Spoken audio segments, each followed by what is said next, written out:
given, right? So you can actually build a similar problem in console in this software, okay? Same kind of model, and then what you do is you assign materials, heat transfers, okay, heat flux, 10 and 20 degrees Celsius. So in the example, if you see,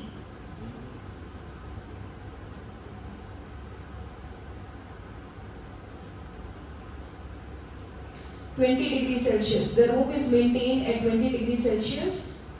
So we assign 20 degrees Celsius at this wall, at this side, and where the heat transfer coefficient is 10.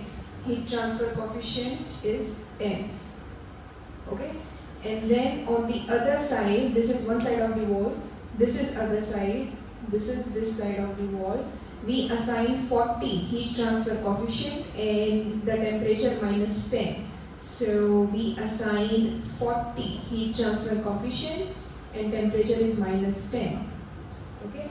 So you assign all of these properties in this simulation. You model first, right? And then you assign all of these heat flux, temperature, thermal insulation, whatever is given in your example.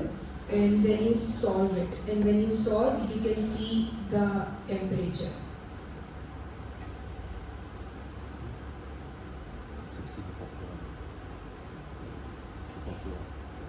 Okay? So you see the temperature when you simulate it like this. So these kind of softwares are really helpful to visualize, to see how actually the temperature distribution is happening inside your model. Okay, so that's where these simulation software comes handy, and they are very, very, very useful in visualizing. Okay, so I will explain these examples in chapter 4 as well later on, of course. So, okay, let's start with chapter 2 first. So have you all at least tried solving the assignment, solving the numericals from chapter 2? Do you have any doubts? Okay, I'll quickly go through one by one. Numerical first in assignment. Second is consider a medium in which the heat conduction equation is given in simplest form, and then they have given an option A, B, C, D. So this is the equation. Is heat transfer steady or transient? You have to answer, like answer A, answer B, answer C, answer D. So the question A is heat transfer steady or transient in that equation? Is it steady or transient? Transient. Transient, because you have the t, small t. Small t is for time. B is heat transfer one dimension, two dimension, or three dimension? One dimension, right? Because you only have r coordinate, not theta, not phi. Is there heat generation in the medium? No, right? Because you don't have the heat generation term. Plus E gen. Is the thermal conductivity of the medium constant or variable? Constant, right? Because if it were constant or variable, yeah. If it were variable, you would have K here, right? But there is no K, so it's constant. Alright. Consider a medium in which the heat conduction equation is given in its simplest form, or very similar. Is heat transfer steady or transient? Steady. Is heat transfer 1, 2, or 3 dimensions? One dimension. Is there heat generation in the medium? No. Is the thermal conductivity of the medium constant or variable? Constant. Okay. If you have any doubt, you can ask. Next question was, water flows through a pipe at an average temperature of T infinity is given. T infinity is inside here. 50. The inner and outer radii of the pipe are given. The outer surface of the pipe is wrapped with a thin electric heater. Okay, so the heat is coming from here. Heater. The outer surface of the pipe is wrapped with a thin electric heater that consumes 300 watt per meter length of the pipe. So this is kind of a heat flux, right? The exposed surface of the heater is heavily insulated so that the entire heat generated in the heater is transformed to the pipe Heat is transferred from the inner surface of the pipe to the water by convection. Heat is transferred from the inner surface of the pipe to the water by convection with the heat transfer coefficient. Assuming constant thermal conductivity and one dimension heat transfer, express the mathematical formulation, differential equation and boundary condition of the heat conduction in the pipe during steady operation. You understand?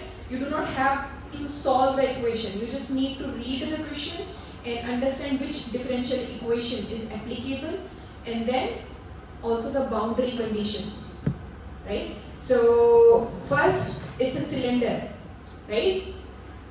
So we are going to use cylindrical equation. Second, it's a steady state. They have written everything. You have to read the question very carefully.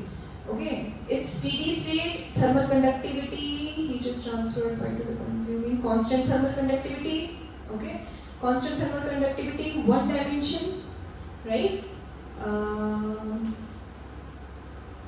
Okay, and for the boundary conditions,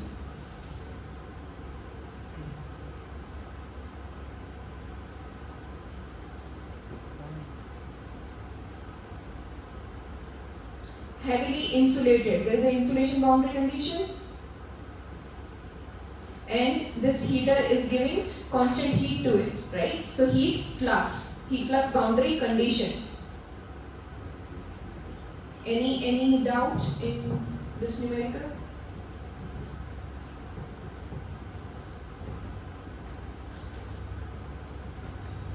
How do we know that there is no heat generation? No heat generation because you're not giving anything inside the pipe, right? And the heater is outside and it's giving heat to the water, right? Heat generation is when you change any electrical energy into thermal energy or mechanical energy into thermal energy, right? So that is not the case here. Okay.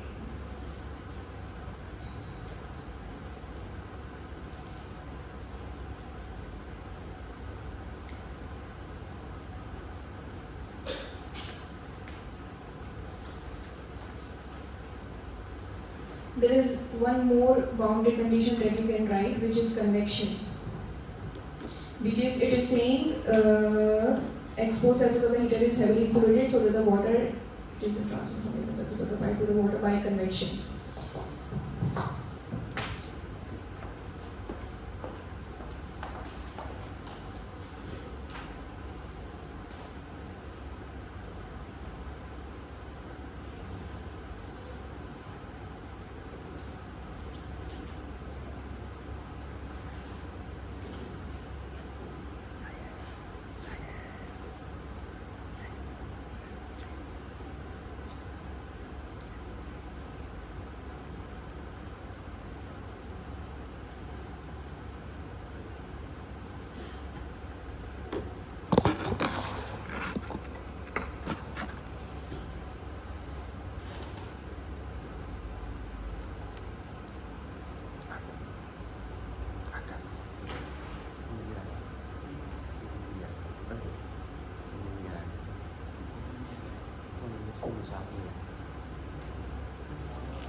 You can actually write three. There is one, three flux.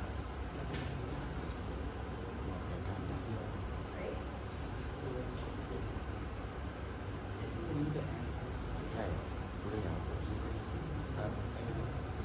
Ituกินเหล้าตรงนี้กินเหล้าตรงนี้ถักเบียร์ด้วยกินเบียร์ด้วย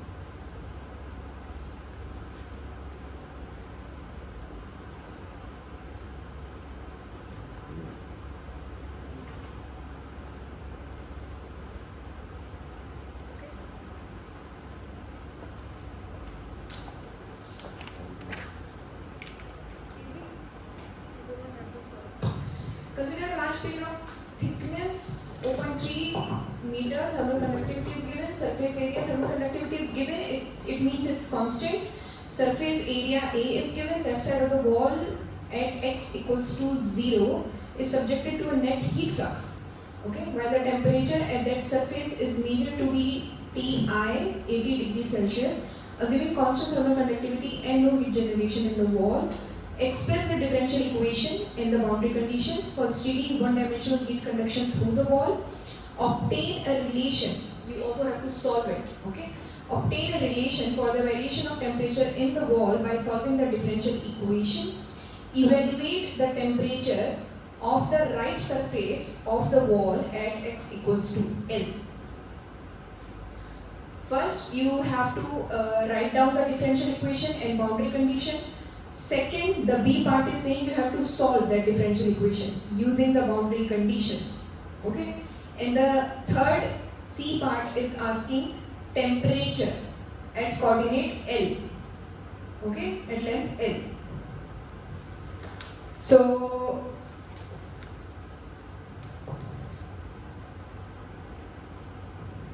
we have solved, and this is plane wall. So plane wall is actually very easy to solve. If you want, I can also upload the solution. Do you want that? Do you want me to upload the solution in your Google Classroom as well? Yes. Solution, okay? Alright, because we don't have time to go through. Okay, so these are the solutions. We are here, right? So I will upload the solutions. You can go through the solutions by yourself again, but I'm going to explain it here. Okay. So plane wall, steady state, thermal conductivity is constant. Okay, everything is given. This is plane wall is very easy to plane wall equations. Plane wall numericals are very easy to solve. Okay. Then you have two boundary conditions, right? So this is your answer A. This is your answer A here. Answer B, you solve the differential equation, right? So you start solving it. Here. Okay, then you find C1, C2, like you always do, by using the boundary conditions. So you do all of this. In the C, they are asking temperature at coordinate L. So L, just you put input L here. The value of L is 0.3 meter. It is given in your question, and then you get the temperature. Easy, just go by yourself, okay? And if you have any doubts, you can ask me. Okay, compressed air pipe is subjected to uniform heat flux on the outer surface and convection on the inner surface. The mathematical formula, oh wait, this is not a full question.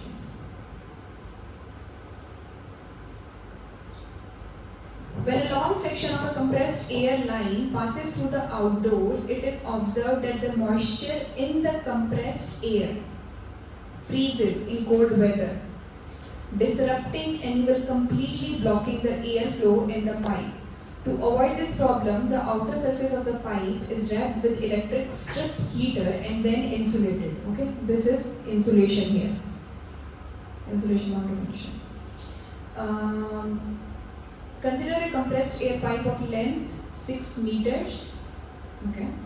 Inner radius R1 is given, outer radius R2 is given, thermal conductivity is given, equipped with a 300 watt strip heater. Air is flowing through the pipe at an average temperature of minus 10 degrees Celsius, and the average convection heat transfer coefficient on the inner surface is given. Inner surface here is given. Assuming 15% of the heat generated in the strip heater is lost through the insulation. First, they are asking differential equation boundary condition. Second, obtain a relation. They are asking to solve it, same like the previous question.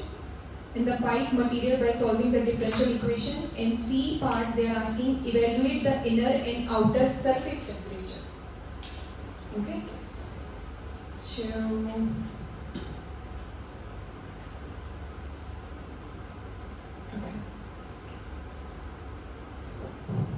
Differential equation for a cylinder, right? this steady state, no heat generation, thermal conductivity constant, L1 dimension. You have two boundary condition. Convection, inside is air, right? So convection from R1, and then you have heat flux. There is a heater outside, right? So these coordinates are very important to write. Like where is this is R2. The heat flux is at R2 only, right? R2. Integrate the differential equation with the, then you're just solving it, right, for C1 and C2. And you get C1 this, and C2 is this. You substitute C1 and C2 in this equation, okay? In the C part, they are asking temperature at R1 and R2. Here, R1 and R2. So you just input, okay, all the given values. Do you have any doubts? Have you solved it? If you have any doubts, we can discuss. Otherwise, I'm just going to skim through it.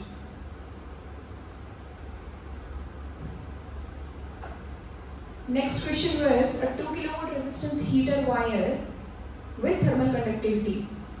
Given, diameter is given, length of the wire is given, used to boil water. If the outer surface temperature of the resistance wire is 110 degrees Celsius, determine the temperature at the center of the wire, T0. Okay, this is from that this topic. Heat generation topic. This one, when you have more than one surfaces, okay, and you are trying to calculate T0 or Ts, right? So this is from this topic. You have heat generation. This one, okay.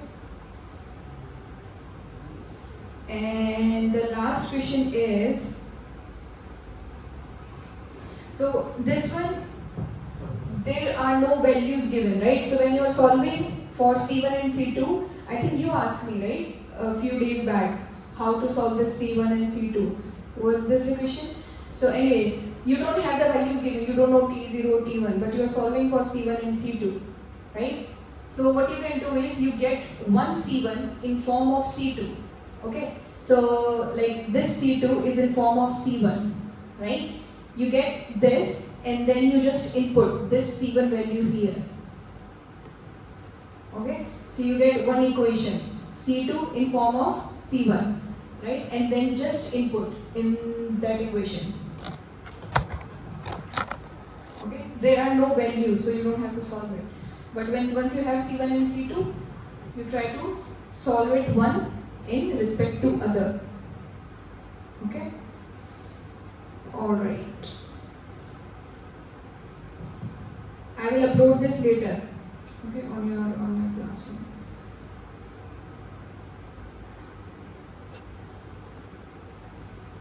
Then we were doing chapter 3. Chapter 3, the easiest chapter in this subject. Do you have any doubts from chapter 3?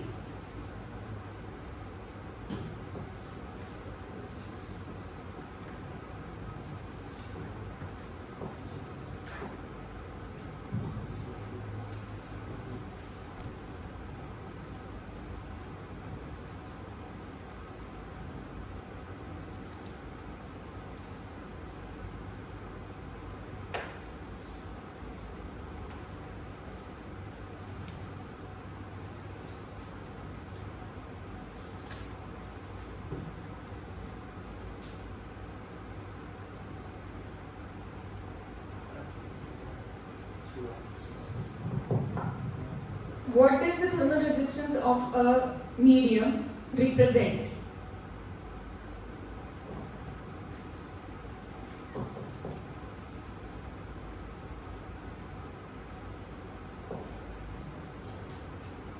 What does the thermal resistance of a medium represent?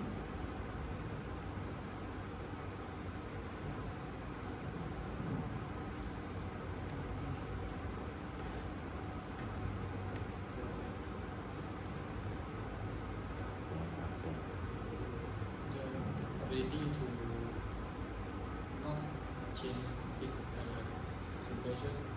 To resist the heat transfer, okay, to resist the temperature. Consider a 1.2 meter high, 2 meter wide glass window, thickness is given, thermal conductivity is given, determine the steady rate of heat transfer through this glass window and the temperature of its inner surface for a day during which the room is maintained at 24 degrees. We have done similar numerical. While the temperature of the outdoor is minus 5 degrees Celsius, take the convection heat transfer coefficient on the inner and outer surfaces and disregard any heat transfer by radiation. Very easy. Have you tried? Have you tried solving it? Yes. You did?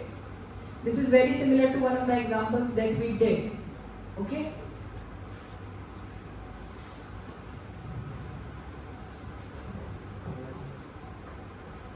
I will upload the answer for this as well, but this is very similar and very easy. If you want me to solve it, I can solve, but this is very easy.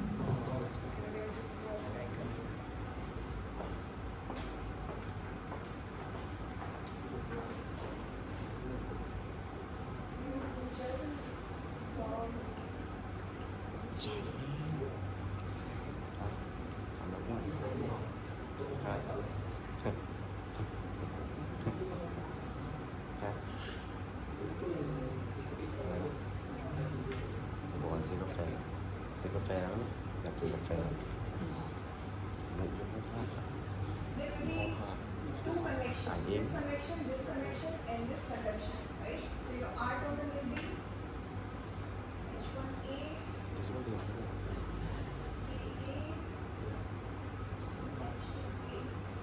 Just input everything here. This is given, the input here.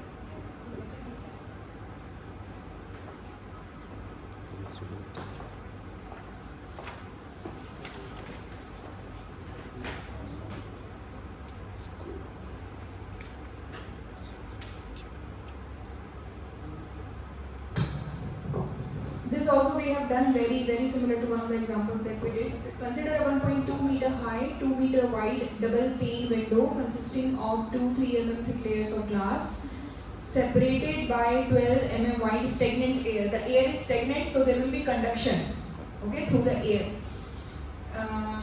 Double pane window and the temperature of its inner surface for a day during which the room is maintained at 24 degrees Celsius, while the temperature of the outdoor is minus 5 degrees Celsius. Take the convection heat transfer coefficient on the inner and outer one.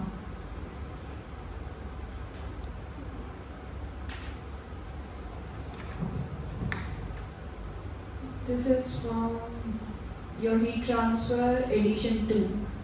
Okay. 319. 25. H2 is 25 and H1 is 10. Okay.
convection and how many conductions?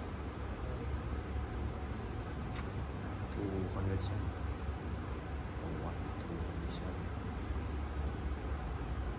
2 convection 2 conduction. 2 convection 2 convection. Okay, and conduction, how many? 3 3. I have written only 2. mm, I have written only 2 conduction, this one and this one. Can I do this? yes Right? Because this value and this value are same. Their K and A are same. Right? So I can just solve 1 and multiply it by 2. Right? And then this conduction is called a air. And this conduction is outside. Okay? Everything is given, just input this.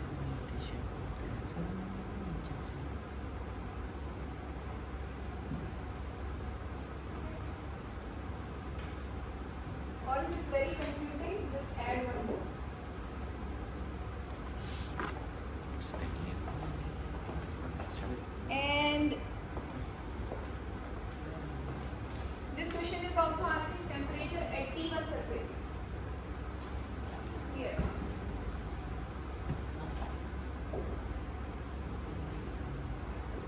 inner connection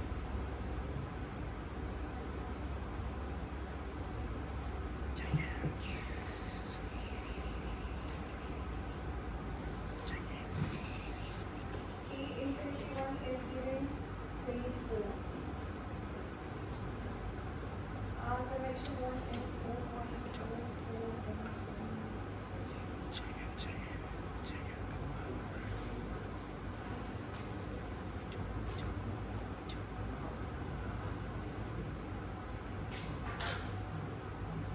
We solve this Q will be.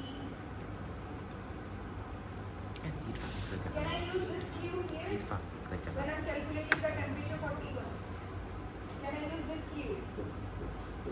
This is heat transfer from T infinity 1 to T infinity 2. T infinity 1 to T infinity 2. Can I use this Q, this heat transfer which I calculated for T infinity 1 to T infinity 2 here? yes Why? it's steady state Because it's steady state. Chapter 3 is all about steady state. Right? That's why we are able to use thermal resistance. So the Q is same. If you are calculating T infinity 1 to T1, Q is same. If you are calculating T1 to T2, Q will be same. Heat transfer, this value will be same in chapter 3. Okay, because it's steady state. Q is not changing. Once you calculate Q, it is going to be same. Okay? So this will be same if you are calculating T2 to T infinity 2. It will be same if you are calculating T1 minus T2. This value stays same. Okay? In chapter 3. If it's transient, if you cannot use Q everywhere the same, then you cannot use thermal resistance. Okay. Your next question was, this is from the contact resistance. 1 mm thick copper plate is sandwiched between 2 5 mm thick epoxy boards that are this dimension. If the thermal conductance on both sides of the copper plate is estimated to be this, determine the error involved in the total thermal resistance of the plate if the thermal conductance are ignored. So we read very briefly about the conductance, right? Conduct resistance.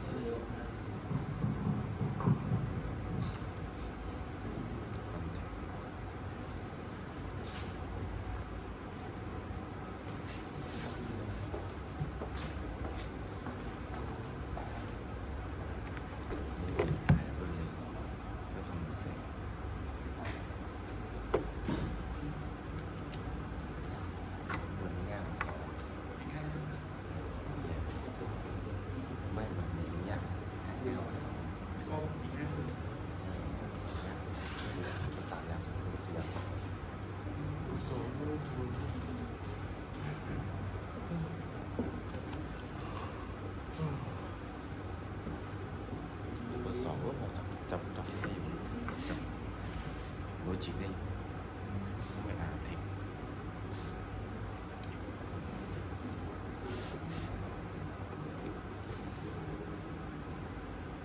แอครูว่า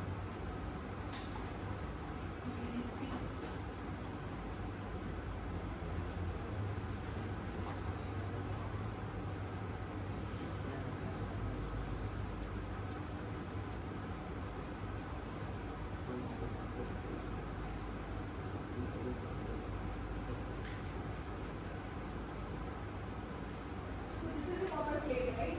And these two are epoxy materials. So since this side is attached to this, there is some contact resistance this side, and there is a contact resistance this side. Okay? So the contact resistance will be twice, this side, this side. R plate, this plate, 1. And then 2 epoxy, this and this. Understand? R contact will be twice because this plate is attached to epoxy this side and this side. So there is a gap. Okay, we studied this topic last time. So twice, this side and this side. Then you have R plate which is 1 and then epoxy twice. Or you can go in line. First use whatever works for you, like don't get confused. If this works for you, then 1 epoxy, then contact, then 1 plate, then again 1 contact, and then 1 epoxy. Okay?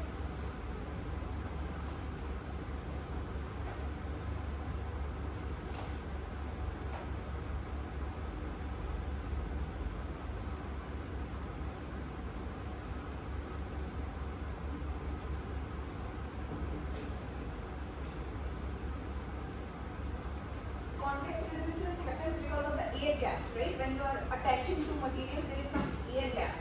So for contact, we are using convection, right? This is solid, plate is solid, epoxy is solid, so conductance. Okay? So you either go this way or you start this way. This is conductance. Then we have 1 contact resistance. Then we again have conductance. Then we again have contact resistance, and then we again have. So either you can write like this or you can write like this, whichever makes things easier for you. And then just input the values. Okay. This is very similar to one example that we did last time. Okay, it's a little bit lengthy, so you solve it by yourself, and I will also upload the solutions.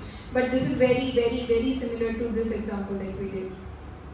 And we spent quite a lot of time here, okay? Very similar to this example. Okay, so this is your chapter 3. I will upload the solutions and we will start chapter 4 today. Chapter 4 is probably, I don't want to scare you, but probably the hardest, okay? But also the easiest. If you understand the tricks, which equation where to use, okay, if you just understand that, then it is very easy. Otherwise it can get overwhelming, it can get a little bit confusing. Alright, so we were studying up until now heat transfer by conduction but in steady state. Chapter 1 was only the brief introductions of all types of energies, all types of heat transfer. Chapter 2, we started heat transfer in steady state, heat transfer by conduction in steady state, chapter 2, right? We formed the equations, differential equations for 1 dimension, 2 dimension, 3 dimension, in a sphere, in a plane wall, in a cylinder, right? Then we were solving those differential equations. But your numericals were, your problems were always steady state in chapter 2. Chapter 3, the problems were again steady state. We were including thermal resistance, right? There were layers, okay? In chapter 4, now finally we have to study transient heat conduction. You cannot ignore the small t which is time, okay? So now we have to study heat transfer by conduction in transient state. Okay, heat transfer is changing with time. Okay, so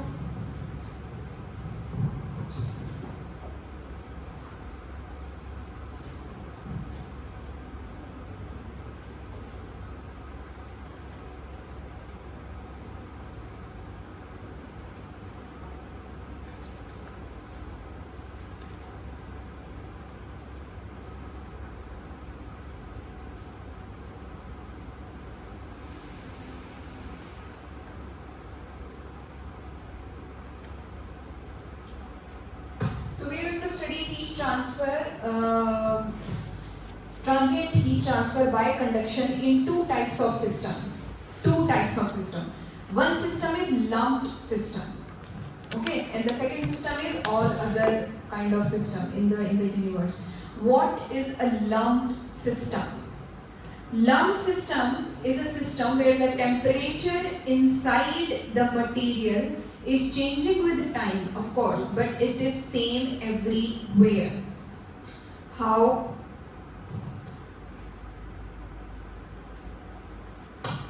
You see that is a ball, copper ball, okay, in your diagram A. The temperature will change with time, but your temperature inside that ball will be same at every point, 70, 70, 70, 70, 70. So that copper ball is called a lumped system. The temperature inside that system is same everywhere, okay. Whereas if you have a roasted beef or a croissant or a patties, you put it in an oven, right? The temperature, when you heat it up, the temperature inside that system is not same everywhere. When you heat your food, the temperature outside the food is higher in comparison to the inside, right? The temperature is changing, right? But it is not same everywhere. So this is not a lumped system. For a system to be a lumped system, the temperature inside that object should be same everywhere. Okay, so copper ball is a lump system. This is not a lump system. This has so many layers. This is like your food. So when you heat your food, the temperature on the outside layer is higher, right? And when you eat it, inside of that food is colder, right? The temperature is less. So this is not a lump system. So when you are solving problem heat transfer in transient condition, for a lump system, you will use different equations. When you are using for a non-lump system, you will use different equations. Okay? The difference you understand? Lump system, temperature is same everywhere inside that object. So that object is lump system. If the temperature is not same inside that object, that is not a lump system. And things become a little difficult here. Okay? So the equations that you will use for solving a non-lump system are difficult. And when you're solving a lump system is much easier. Okay. So what is a lump system? In heat transfer analysis, some bodies are observed to behave like a lump, whose interior temperature remains essentially uniform at any times during a heat transfer process.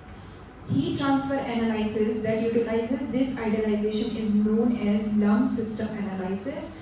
We will also write it as LSA. Lump system analysis or lump system approach. Consider a small hot copper bowl coming out of an oven. Measurement indicates that the temperature of the copper bowl changes with time, but it does not change much with position at any given time. Okay? It will cool down, but the temperature inside the copper bowl will be same everywhere inside the bowl. Now, if you take a roast out of the oven, you will see that the outer part of the roast are well done while the center part is barely warm. Okay? Thus, lump system analysis is not applicable in this case. The second diagram is not a lump system. Okay. So, first we will study how we are going to solve heat transfer by conduction in transient condition in a lumped system, and then we will go for the next system, okay, which is non-lumped. So we have a little bit of derivations, so I'm going to explain it to you very briefly why we are using the equations. Then we have some mathematics, okay, and then we have the final formula. So I will explain this to you derivations you go by yourself, and then the final formula. Okay. So when you have a lumped system, we are studying heat transfer by conduction in a transient state in a lumped system. Okay.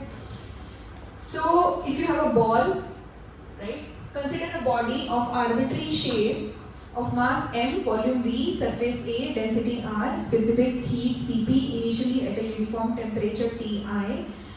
At time t0, the body is placed into medium. At temperature T infinity, the heat transfer takes place between the body and its environment with a heat transfer coefficient h. For the sake of discussion, we assume this.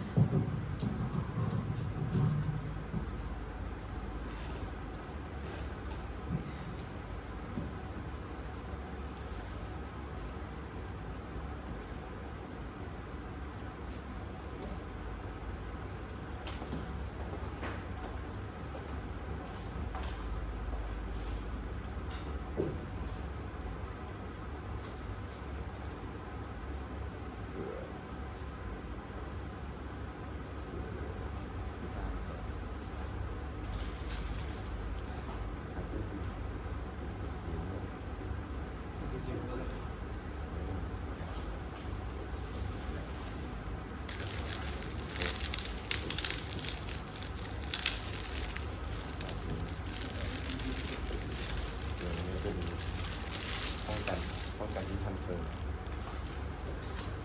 โดยพลังเมื่อเป็น dt ส่วน dl dt ส่วน dx เท่ากับ0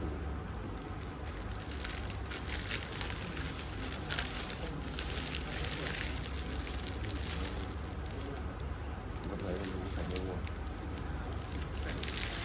ใส่ถั่วดำใส่เกลือใส่ถั่วเขียวใส่เกลือใส่ถั่วดำซุปเปอร์ฟู้ด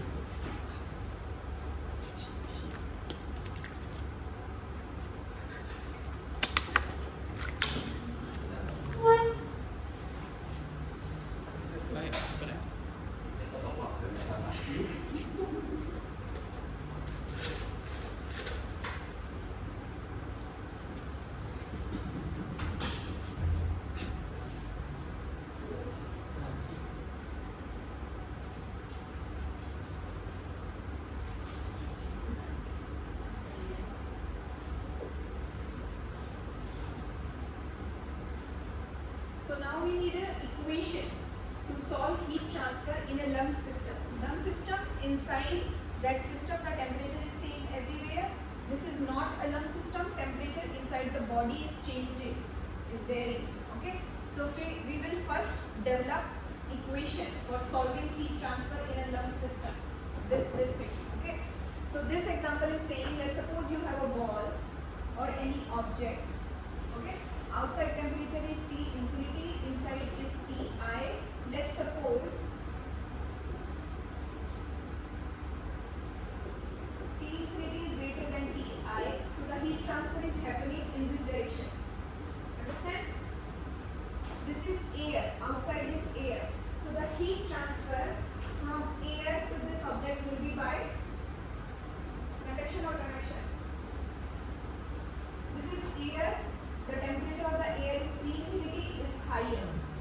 The ball is Ti. So the heat transfer will happen by conduction or convection.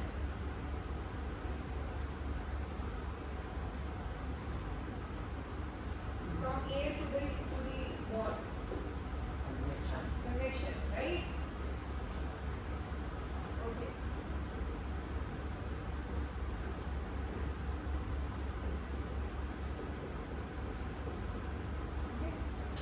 This will be equal to the internal energy.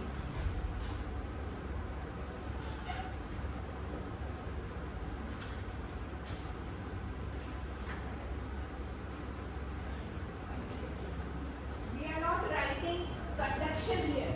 We are not writing conduction here like this because there is no heat transfer happening. The temperature is same inside here, right? So only change in the internal energy. So the heat will transfer T infinity to T infinity by convection, it will be equal to the internal energy of this object. Okay.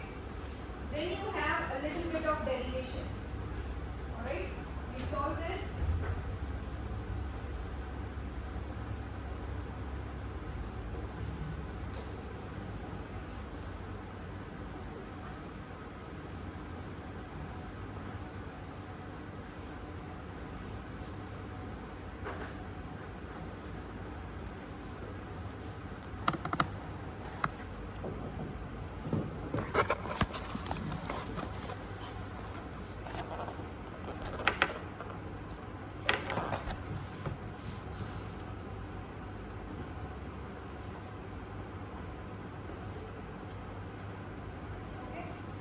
I just rearranged it.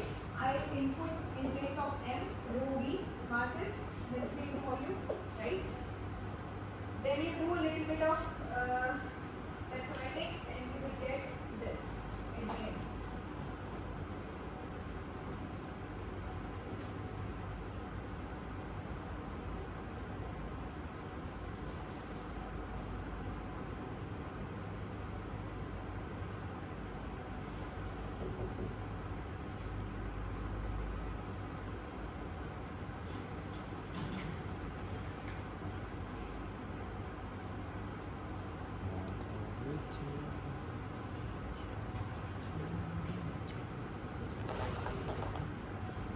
This is the equation you will be needing, you will be using to solve heat transfer in a lumped system. How we are getting this? It's a derivation in your book, very few steps, 3-4 steps only. You start from here, you start with a small problem that there is a ball, the temperature outside is T infinity and the temperature inside is same. So the heat transfer from outside to the ball is by convection. Since the temperature inside is never changes, it stays same, right, everywhere. So you just equal it to the internal energy. Then you rearrange, apply some limits. At the end, you will get this formula, this equation, which you will use to solve every time I'm asking you to solve heat transfer in a lumped system. This is the equation. T is the temperature you need at time. Like I'm asking you after 10 minutes, what's the temperature? Ti is the initial temperature of that body. T infinity is the outside temperature. This is outside temperature, this is the initial temperature, this is the temperature I will most probably be asking you. After 10 minutes, what is the temperature? 20 minutes, what is the temperature? This is equal to this epsilon minus dt, where b is this. Okay? We will solve some numericals and then you will understand. Now the biggest question is, when I'm giving you so many numericals, how do you know that if this is a lump system or not? I'm not going to tell you that it's a ball or it's a roast or there is a layers, right? So there is one very important thing to check every time you are solving a numerical. First to check if that system is a lump system or not.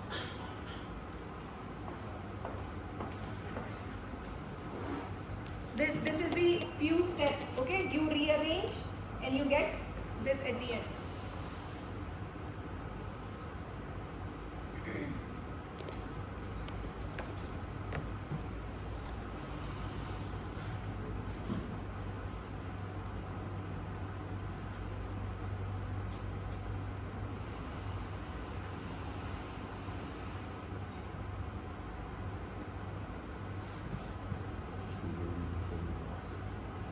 So this is the final equation for solving temperature in a lumped system. This is only for lumped system.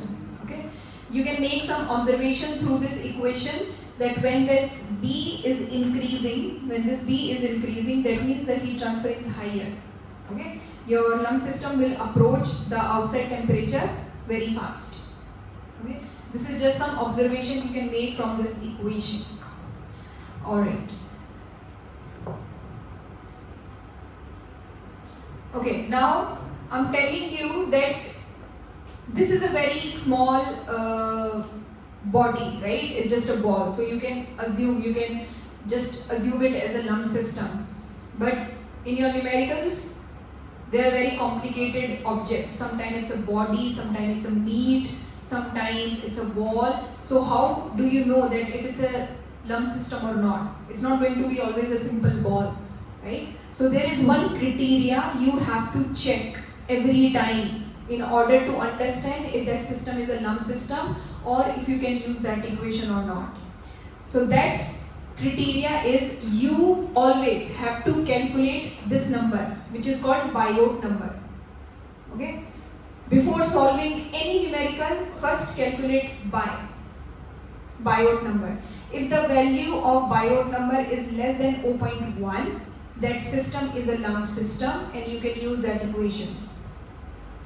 If the value of Biot number is greater than 0.1, that means that system is not a lumped system and you cannot use this equation.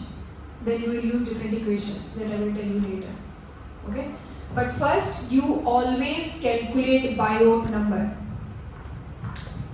So, assuming lump system is not always appropriate, the first step in establishing a criteria for the applicability is to define a characteristic length. Okay, so Biot number is made of H, heat transfer coefficient, convection coefficient, LC is the characteristic length, and divided by K, which is the thermal conductivity. Okay, so what is the idea behind this? So let's suppose this is an object. The inside resistance is conductance, the outside resistance is convection, right? When this conductance resistance is very small, very small in comparison to this, that means the heat transfer is higher, right? That means the system is a lumped system. That's why we have these quantities here. That is the only meaning. Okay? Conductant resistance within the body, convection resistance at the surface of the body. So Biot number is less than 0.1. So that means this conductance resistance is very small. Heat can transfer very easily. Okay? Inside the object. So this is the meaning of the Biot number. So Biot number, if less than equal to 0.1, then only you will use that equation. Then only your system is a lumped system. Before solving any numerical, first calculate the Biot number. If it's a Biot number, you are very lucky, you can just use that equation. Okay? What is Biot number? It is characteristic length K divided by this. Okay? The idea is we need Biot number very less than 0.1. That means your conductance, resistance of conductance should be very low. If the resistance is low, that means the body is gaining heat very fast. Conductance is low, resistance is low, right? So this is the physical meaning of Biot number. A lump system analysis assumes a uniform temperature distribution throughout the body, which is true only when the thermal resistance of the body to heat conduction is 0, 0.1, 0. Okay? The smaller the Bi number, the more accurate the lump system analysis. It is generally accepted that lump system analysis is applicable if only Biot number is less than equal to 0.1. Okay. Okay. We have one numerical.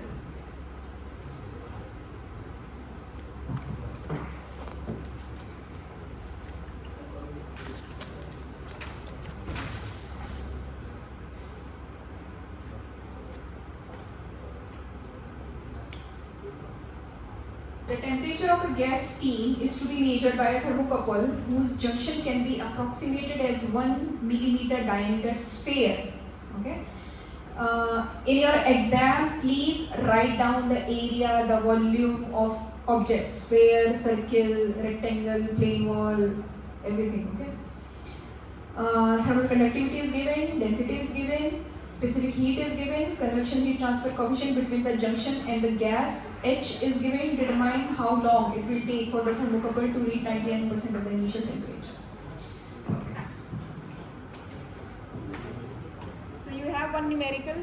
Okay. First thing you will do is you will check if your system is a lump system or not, right?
So your thermocouple is a sphere, right? So volume of sphere, area of sphere. You are calculating LC first. You need LC. LC is characteristic length, which in lump system is V divided by A, volume divided by area. Okay. And again, I'm telling you to write down all the formulas of shapes, different shapes.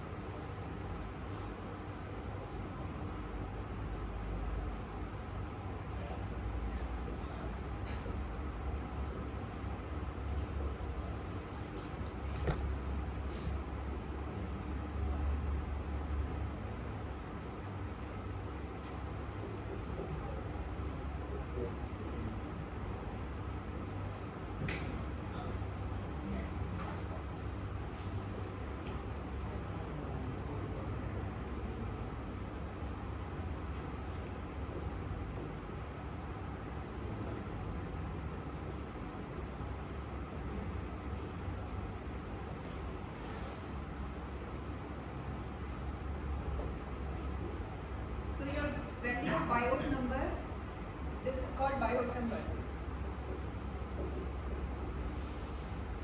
So first you check if you can use this formula or not. For this your Biot number should be less than 0.1. To calculate the Biot number, you will always need to first calculate the LC, which is characteristic length. Okay, which is volume divided by area. Volume divided by area. You calculate your Biot number is less than 0.1. So you can use this. Okay. Now we'll apply this.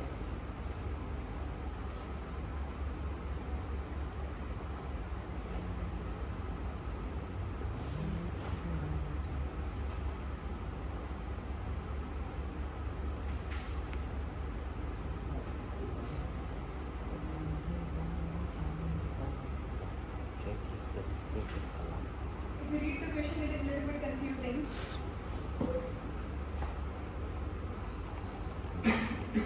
Determine how long it will take for the thermocouple to read 99% of the initial temperature.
ส่วนเป็นส่วนของเดิม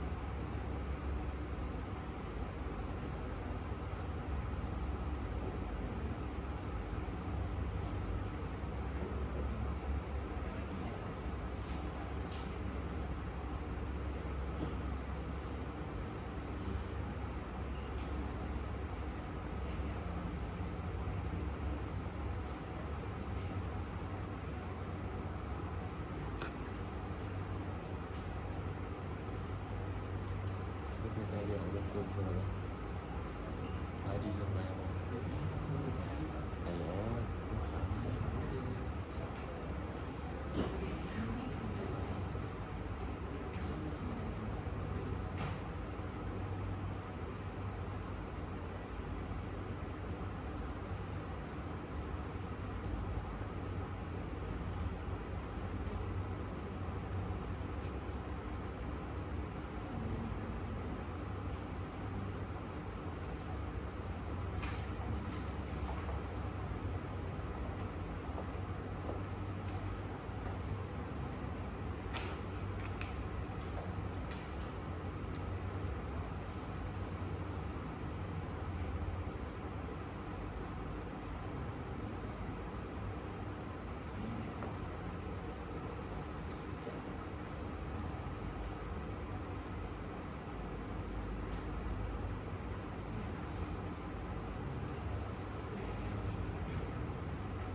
So before when you start solving any numerical, you first calculate the biot number. Biot number is HLC divided by K. If your biot number is less than 0.1, that means your system is lump system and you can use the lump system formula.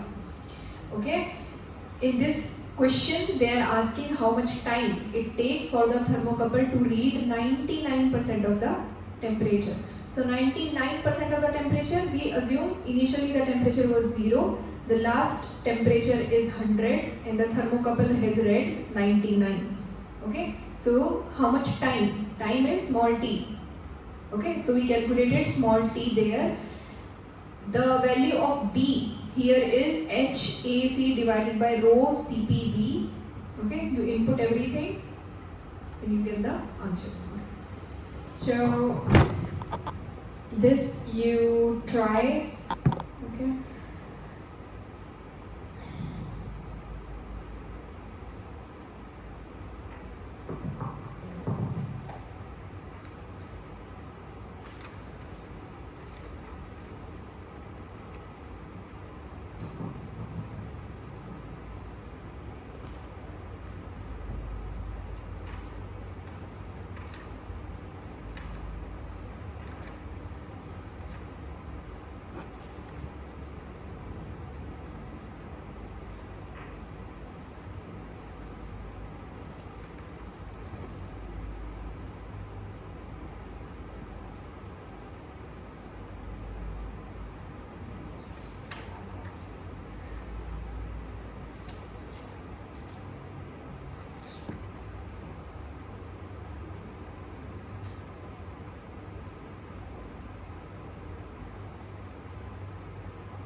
Can you solve this 4.4? First calculate the biot number, this example 4.4, and tell me if it's a lump system or not. ใช้โฟมไฟโฟมไหนล่ะ4 that is 4.4 ไฟโฟม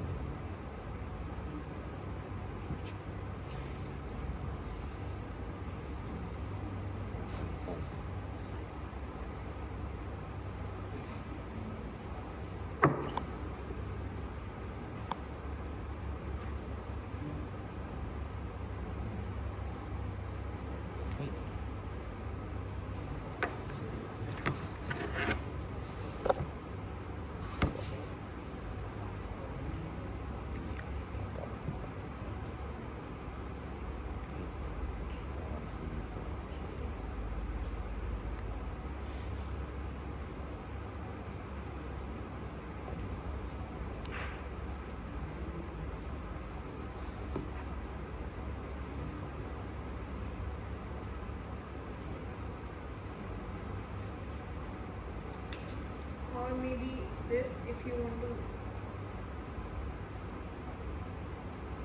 4.3, 4.4, whichever you want.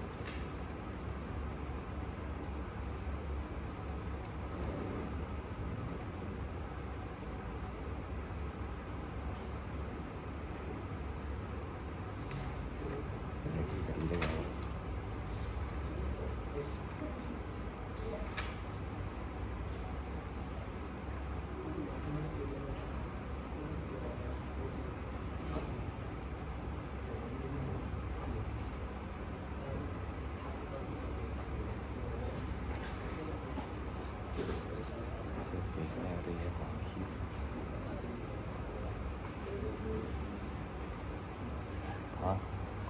มันเป็นนี่ปะมันเป็น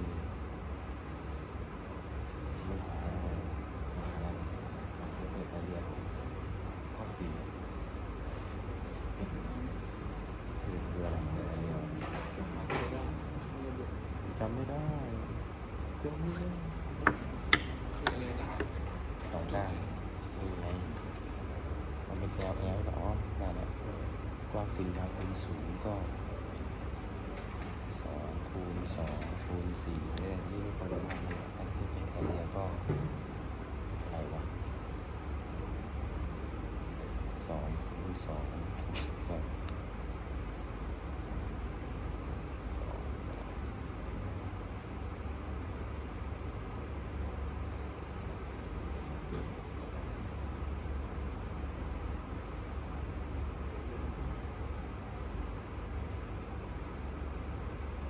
นี่คือความยาวคือ2กว้างกับยาวคือ2แล้วก็แอลเท่ากับ2แล้ว4เซนแอลกับ2หนาเท่ากับ4เนี่ย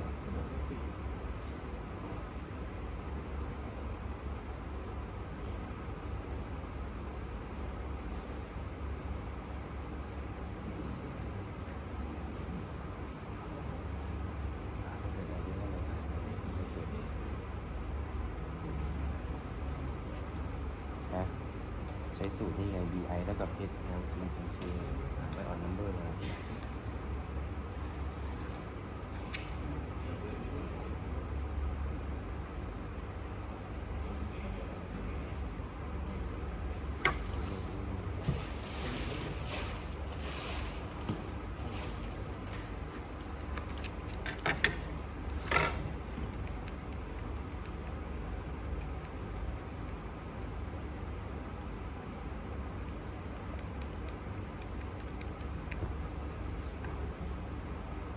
ถูกกันคิด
แล้วว่ากูผิดนะเคลียร์เท่าไหร่ไม่มีค่าเคลียร์แต่ค่าเคลียร์ไอ้เคลียร์อ๋อนี่เคลียร์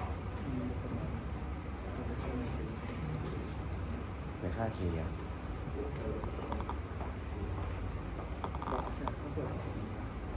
อ๋อแล้วก็ตามมีไหนวะ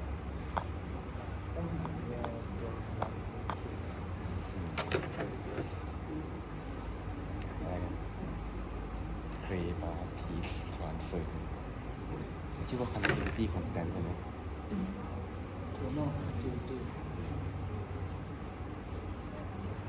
คือสัตว์พวกนี้ดีด้วย ๆไม่เหมือน glass นี่ไง glass thermal conductivity นี่มันบอก109 ถึง 120ไอ้สัตว์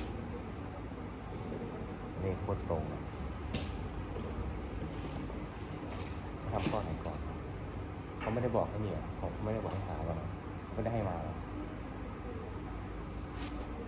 คือเรียนหนังสือที่มีตาราง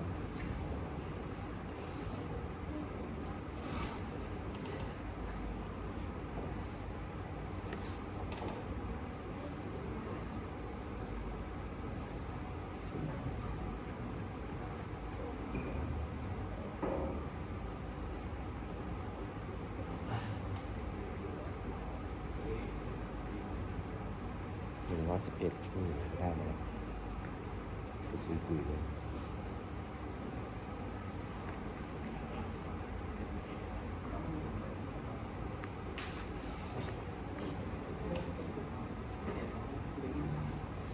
กูเดาว่าเป็นสี่เหลี่ยมเลยมันให้2L มาแล้วไม่รู้ผมมั่วแต่กูมันใช่เลยเขาไม่ให้อะไรมาเลย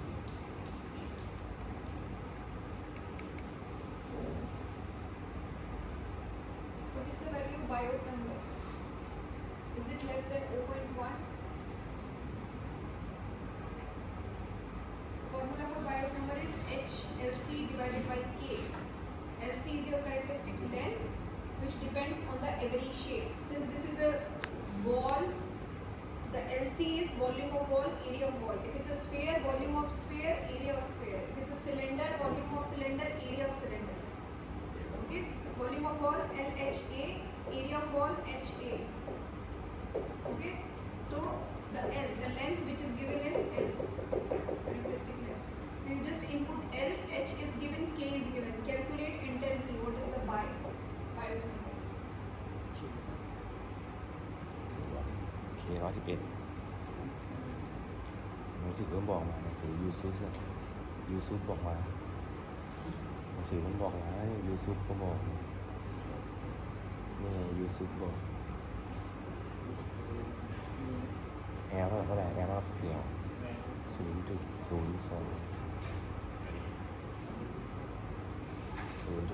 ได้น้อยกว่าไปแล้วน้อยกว่าเลยแม่มันได้ 0.02 ไม่คิดมา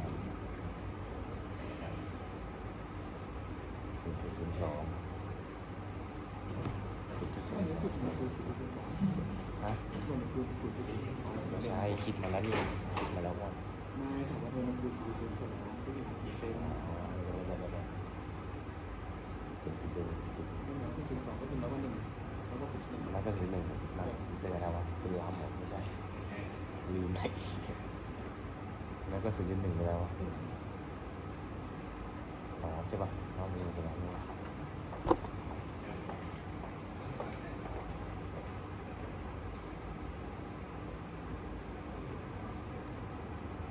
Okay, one very important thing. When in the numericals, when it is given 4 centimeter thickness, right? This is always 2L. So this is the thickness, right? This is L, this is L. They have given 4 centimeter. This is 2L.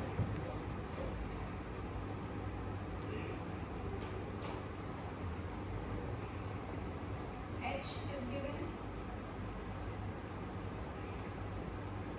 We'll see. K is given. Your pi will be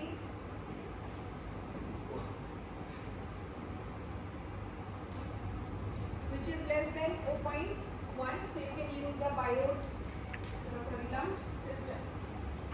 Okay.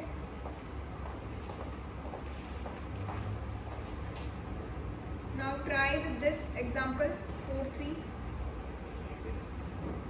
It's a sphere, so volume of sphere divided by area of sphere. That will be your LC. And then put here and calculate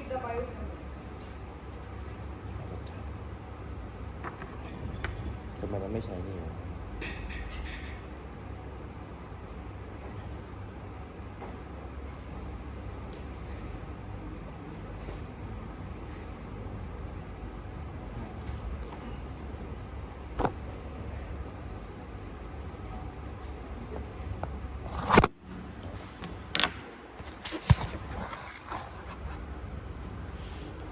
มันไม่ได้ใช้ surface area หรอเนี่ยมันไม่ได้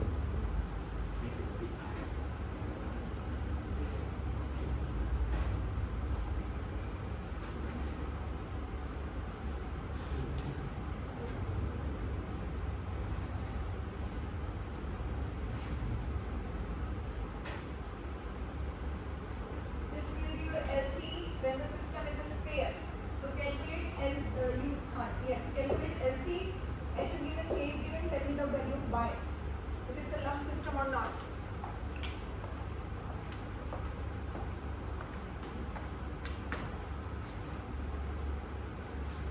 Teacher, when we find LC, we have to use surface area or area, just area. Sorry. We have to use surface area or just area. Or the Whole area. whole area. Yes. Thank you.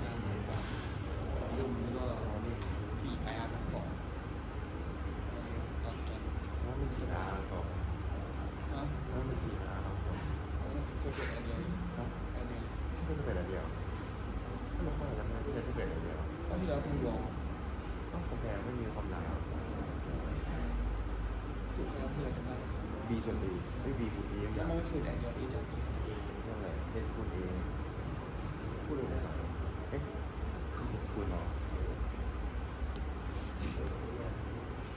อ๋อเข้าใจแล้วHคูณ A ก็ A ก็คืออะไรวะไม่ใช่ไอเดียผมใช่ผม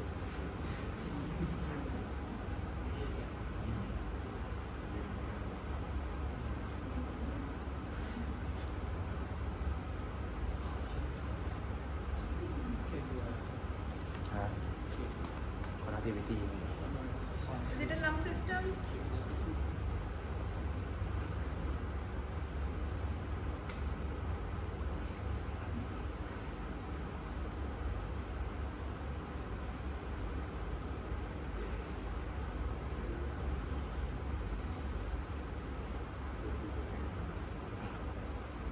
Yeah ไม่มีชีไข่ชีไข่ไม่มีไข่ไม่มีชี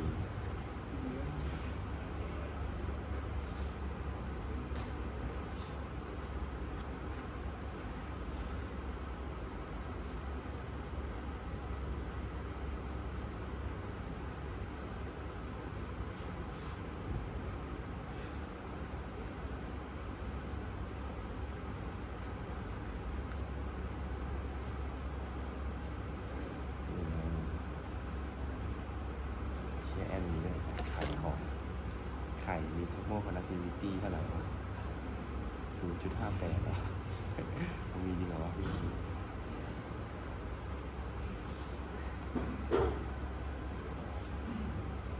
เนี่ยเอ็กเชลมีคอนดักติวิตี้ 0.06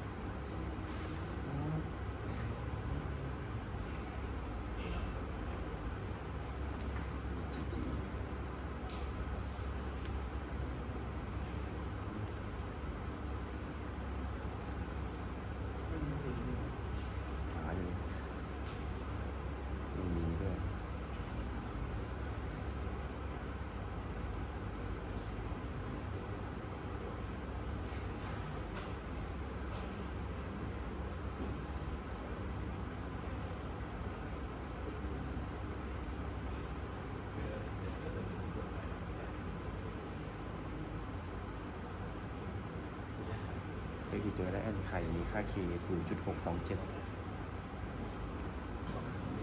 เยี่ยมไม่ใช่เจ๊งของ ก็ยังไม่เห็นเปิดไฟล์ยังไม่เปิดไฟล์ก็ต้องถ่ายดูอ่ะ นี่ไง K กัน จะ นะ รู้ว่าอยู่ตรงไหนเฉย เอาเลยมันมือ ขออย่างนั้นต่อได้ไหมครับ มาดีแล้วเขาก็เดินทางที่ว่านี่ไงไม่เป็นค่า K อ่ะนี่ไง0.627 ให้มันถามจะอื่นกับมันไปหยิบไปจากไหน ไม่มีบอกเลย ก็มันปกติอยู่ค่อยถามข้างล่างเลยข้อเดียว นี่หาสูตรอะไรวะโอเคแล้วกันนี่เราความหนาแน่นส่วน CP เหรอ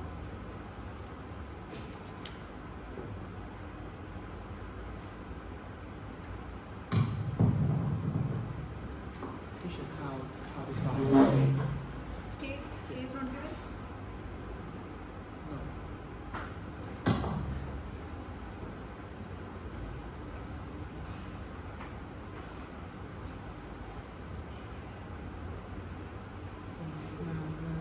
Okay.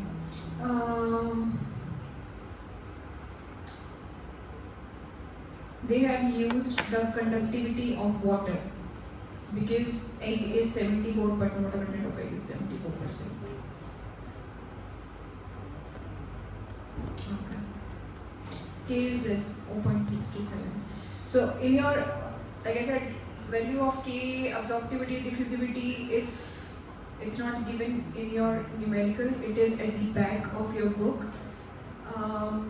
In your exam, if I'm giving you any numerical, then I will provide the value of K, absorptivity, diffusivity, whatever, if it's not given in your question.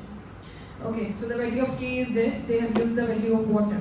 Okay, this is from table A9. A9 is at the back of your book. Alright. We will solve this numerical again by different approach. But you understand you have to calculate by first, and if it's less than 0.1, equal to less than 0.1, then you can use the lump system formula, which is this. Okay, and you can calculate either time, temperature, whatever they are asking. Okay, moving on. If the value of your Biot number is greater than 0.1, then what will you do? You cannot use lump system, right?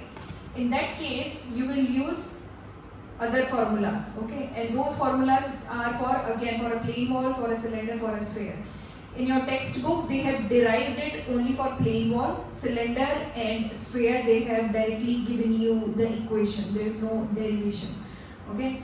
And for us, I'm going to, of course, I will not solve all the derivation. I will tell you how they are coming, and then I will also give you the equations, directly equations, okay? So in many transient heat transfer problem, the Biot number is larger than 0.1. Okay, first you always calculate Biot number. If the Biot number is not less than 0.1, then you will go for this approach. Lump system cannot be assumed. In this cases, the temperature within the body changes from point to point as well as with time. So if that system is not a lump system, that means the temperature in the body is different at different points. Okay, so consider a plane wall of thickness this, and you remember this equation. This equation is for a plane wall, alright? The heat transfer is still in one dimension in only x, but the temperature is changing with time. It's transient, okay? Now we are including this small t as well, okay? And then we also include two boundary condition, okay? One is thermal symmetry and the second one is convection, okay? And then one initial condition. Initial temperature, thermal symmetry, and this is the convection boundary condition. And the differential equation, okay? Conduction, plane wall, one dimension, not steady state, transient. Alright? So in chapter 2, we were able to solve it, right? We were solving the first differential equation, we were finding out C1, C2, but in that case there was not small t, it was a steady equation. Now if you solve this equation, it's very difficult, it's very difficult, okay? So a lot of scientists, they try to solve this equation by using different approaches, okay? Since we have small t, it's very difficult to solve, okay? So they use this method called separation of variables, okay? And right now there is lot of variables in the differential equation, in the boundary condition and the initial condition. There are lot of variables. So when you solve this, in order to generate one unique equation, it is very difficult. So what they did was, they tried to non-dimensionalize the equation, okay? What does that mean? They replaced some variables, okay, with something else. So like, they replace the dimensionless space variable. Whenever you have small x or L, you can replace it by capital X. Dimensionalized temperature, you have this thing, right? Initial temperature, the temperature at the infinity or outside, right? You can replace this by theta. So this actually you have to remember. What you are doing, you are trying to non-dimensionalize the equation. Why you are doing this? You have lots of variables, okay? So you want to minimize the variables, okay? So why you are non-dimensionalizing? Before non-dimensionalizing the equation, you had 8 variables. You had x, you had L, T, capital T, K, absorptivity, diffusivity, convection heat transfer coefficient. If you dimensionalize the equation, you will only have 3 variables. So it is actually very easy, okay? But you have to remember the value of x, by and O. Okay, what is O? What is x? What is by? This you have to remember, okay? So like your flow depends on time, diffusivity, length, okay? Your by is the Biot number, x is small x divided by L. L is the full length of your object and small x is the point where they are asking you the temperature, okay? Let's suppose the length of your wall is 2 centimeter. That will be your capital L. Small x will be, if I'm asking you what will be the temperature at 1 centimeter, 2 centimeter or 3 centimeter of that wall. Okay. So first you had differential equation. You saw that you have lot of variables, so you try to non-dimensionalize it. What does that mean? We are going to reduce the variable. Before non-dimensionalizing, we had 8 variables. After non-dimensionalizing, after including this term 4, x and y, you have only 3 variables. Okay? Alright. Then, this is the, you input everything, right? Your capital T is replaced by theta, right? This is supposed to be capital T. So you replace it by theta, right? Again, you input everything here. And now when you solve it, you have 2 methods. First is exact solution. Okay, and you use 2 methods here. Method of separation of variable, Fourier series, and then you have approx. In approx, you use graphs. Okay, those graphs are called Hessler charts. So you can use either. Okay, so scientists, of course, first they solve these equations by this method, separation of variable, and then they also match their answer with the Hessler chart. So in your exam, what will you do? Simple term. First you will calculate Biot number. If Biot number is less than 0.1, equal to 0.1, you will use the Biot number equation. Okay, your system is a lump system. You can use the lump system equation. If the Biot number is greater than 0.1, you will have to use this method. Okay, in this method you have 2 options, exact solution and charts. If you use exact solution, you have some equations that you have to remember and you have to solve it. Normally what happens is, if I'm giving you a question You calculate the Biot number. Biot number is greater than 0.1. You cannot use lump system analysis. What you will do is you will solve it by exact solution, and then you will check your answer by using the graph. Okay? Or you can directly, of course, use graphs as well. Okay, so I'm going to give you the equations directly. Okay. So in your textbook, the derivation is only given for plane wall. There is no definition for cylinder and sphere. When you solve the plane wall, you will get these equations. Okay. Now what are these equations? Don't get scared. It's fine. These equations are exact solution. Exact solution of a problem when the Biot number is greater than 0.1. Okay. Now what happens is, you see there is n equals to 1 and then infinity, n equals to 1 and infinity, n equals to 1 and infinity. What are these? These are modes. Okay, you get a Fourier series and you have to solve it for n equals to 1 to infinity.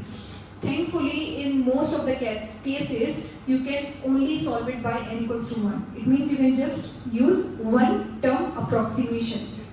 So you do not even have to remember this. You just have to remember this.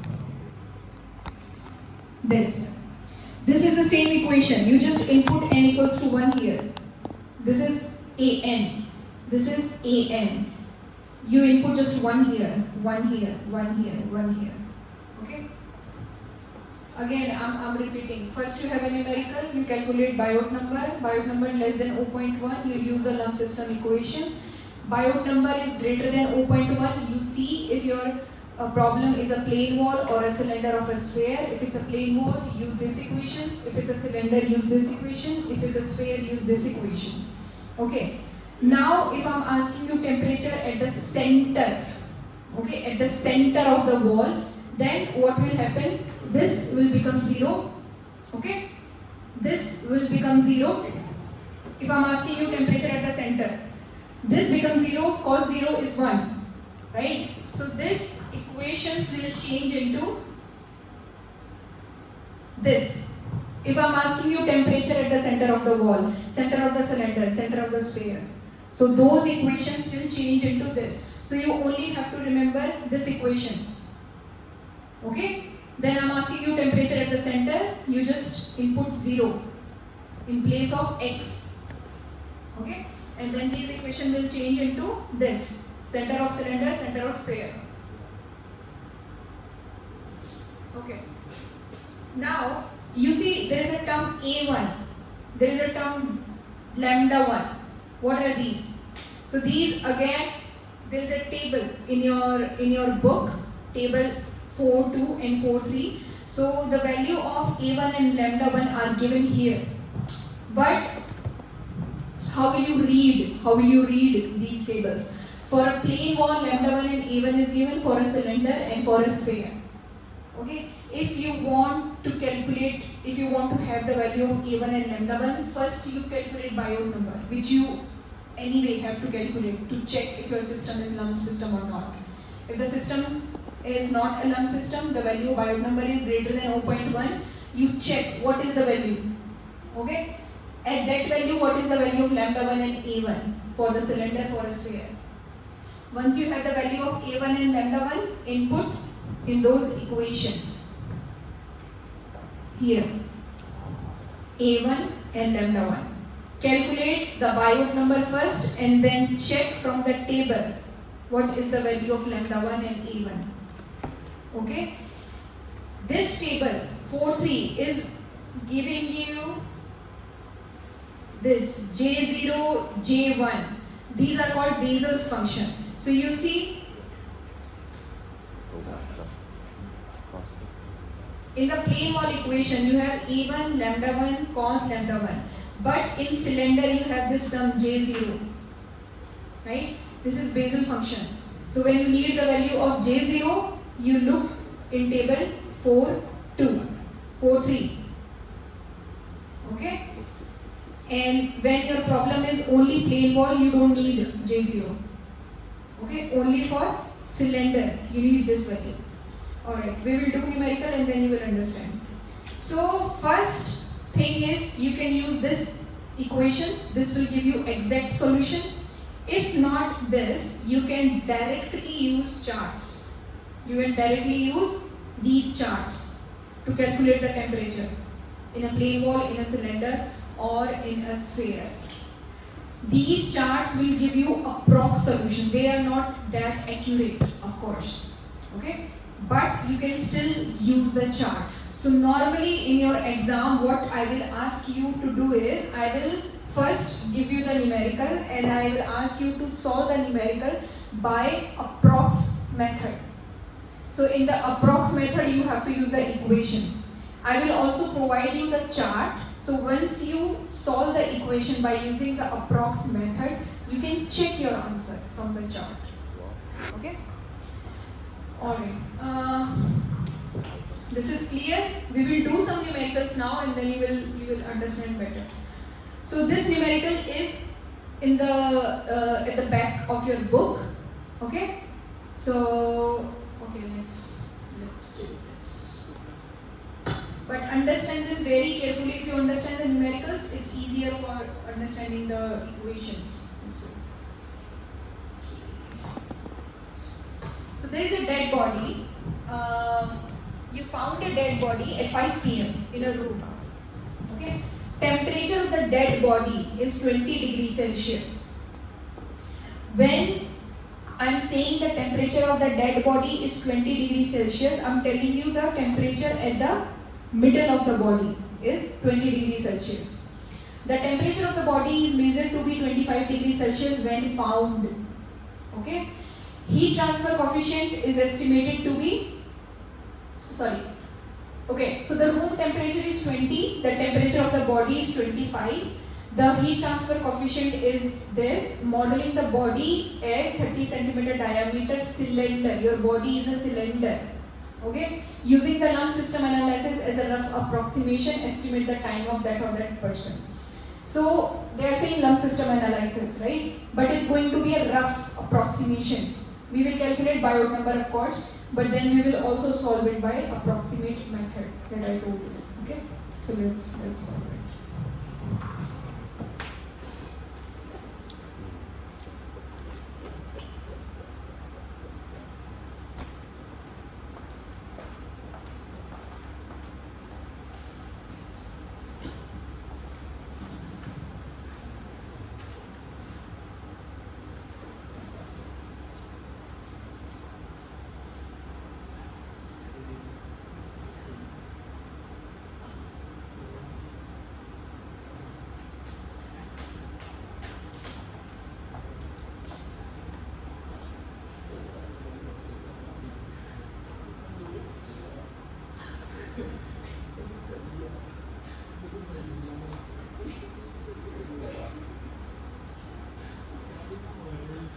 มีข่าวไฟไหม้ไหมมีข่าวไฟไหม้ไหมข่าวไฟไหม้ที่ลาดพร้าวไฟไหม้ร้านเรา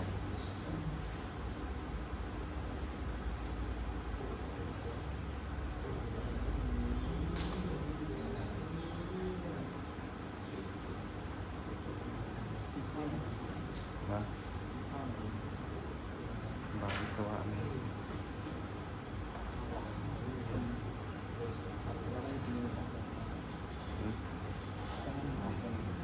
ไปบ้างไม่ได้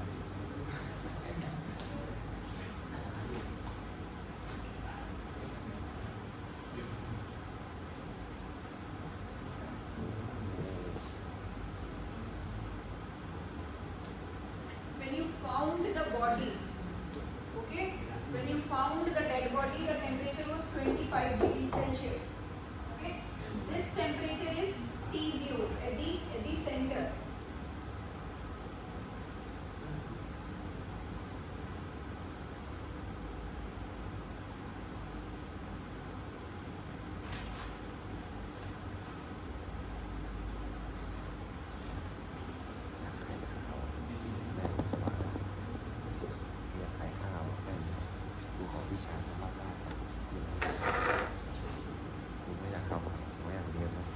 This we are going to assume initial temperature of the body was 37 degrees Celsius. When you found the body at 5 p.m.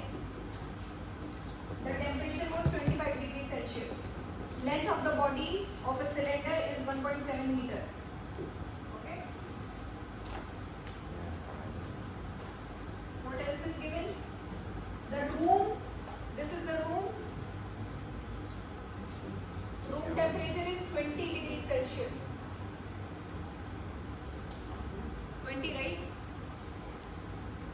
And this is 25. When you found it is 25 degrees Celsius. So the heat transfer will happen from here to here. And the convection coefficient is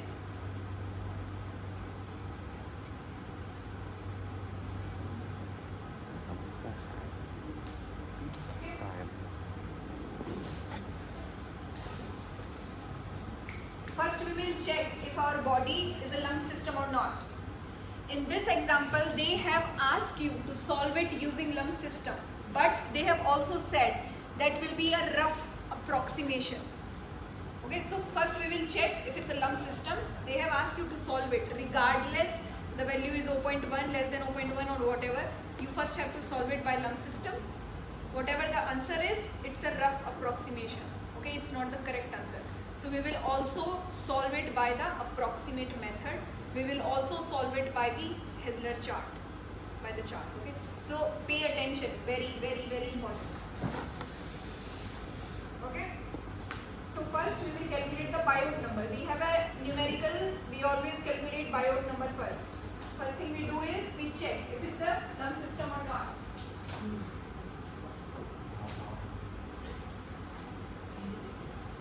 So this is a body, right? We will assume, since our body is 70% water, we will assume the value of thermal conductivity, specific heat of water at 37 degrees Celsius.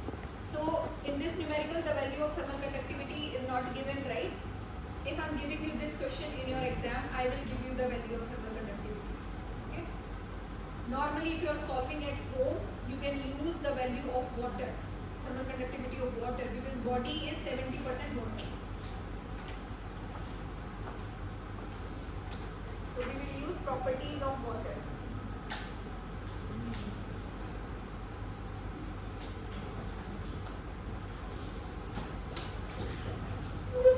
This is at the back of your book, table A9.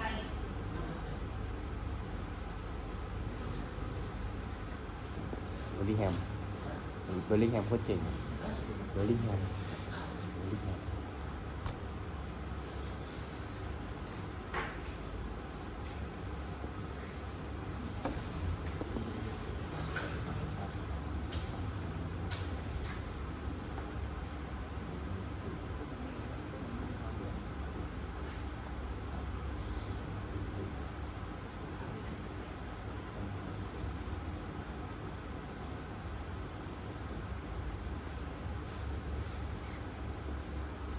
So these properties are of water.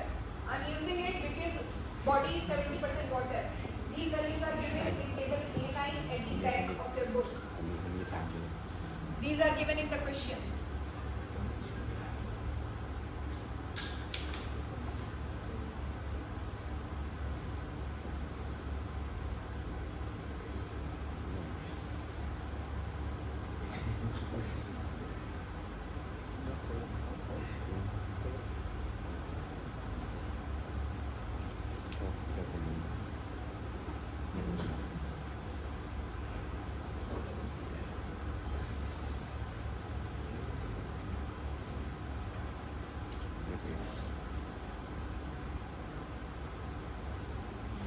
เฮ้ยดูแล้วนะ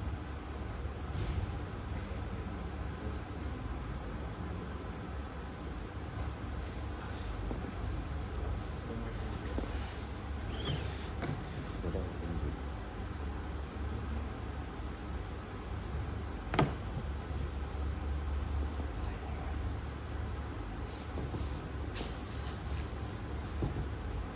โจทย์ข้อนี้มีความท้าทายอยู่ที่มีคนฟังอย่างนี้ที่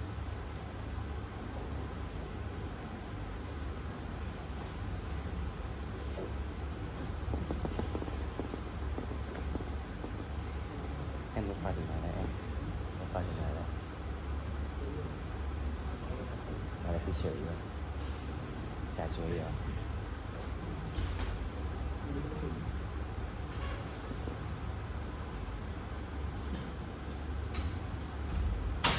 ประชุมมา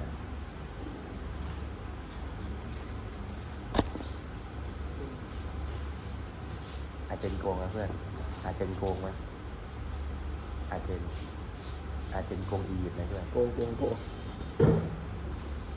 ไอ้ที่จะโทษแบนไหมนี่เมสซี่ไม่ไปยกเลิกแบนไอ้ที่นักเตะสหรัฐโกง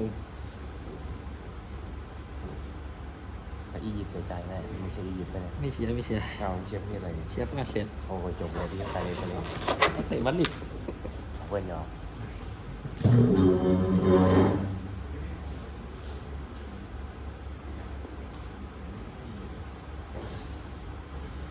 So it's a cylinder, right? Volume divided by area. Area you have to calculate this as well. Okay? So twice this area. And then this area. This is called lateral area. And this, and the volume of a cylinder. You calculate by. By is 0.89. 0.89 is greater than 0.1. So it's not a lump system. But this question is asking you anyway to calculate it by lump system.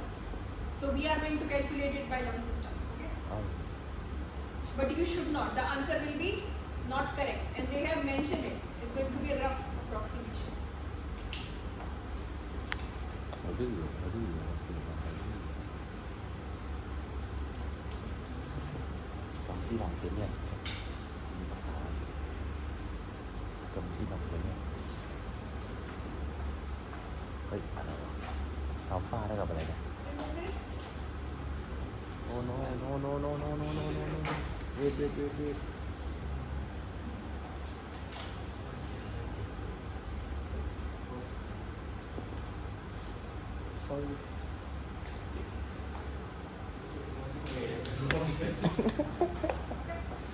ปิดเวย์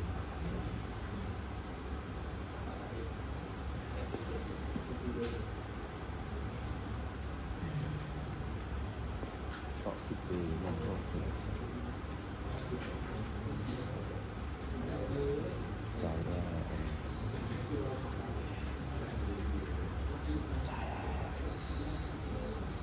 We are using it because this question is asking. Otherwise, it's not applicable. อัลฟา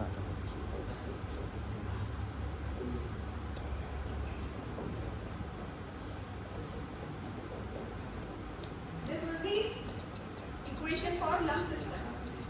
Okay?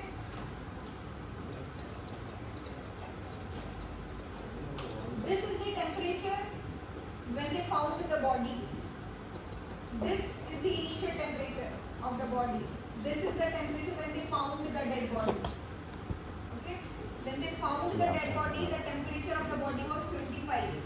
The initial temperature of a human body is 37. This is the body. This is the temperature of the room, which is 20.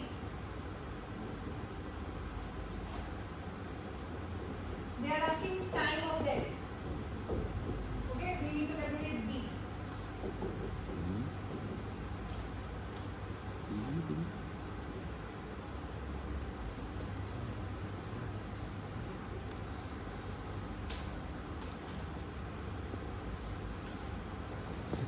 ทรานเซียน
change it into hours, okay, and then you reverse. The body they found was 5 p.m.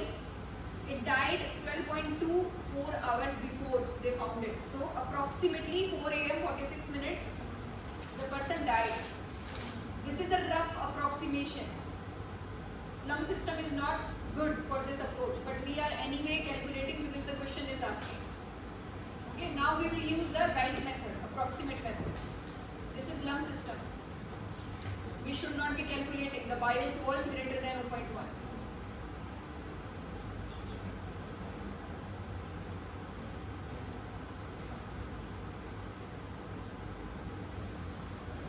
Teacher, where does 37 come from? 37, this? Yeah. This is the initial temperature of our body, 37 degrees Celsius. โอ้เดี๋ยว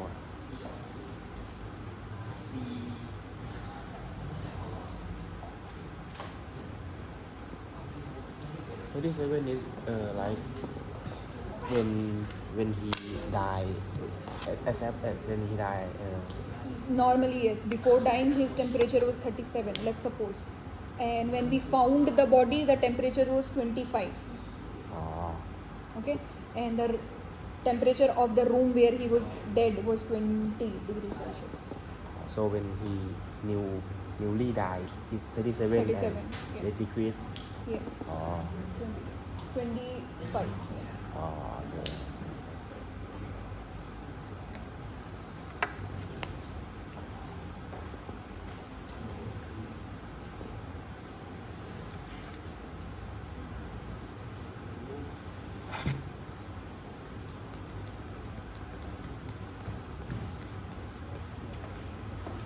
Okay, take a picture.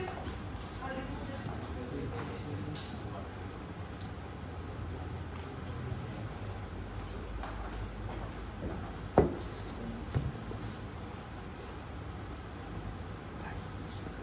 Thầy in chỗ ô chỉ là chỗ hỏi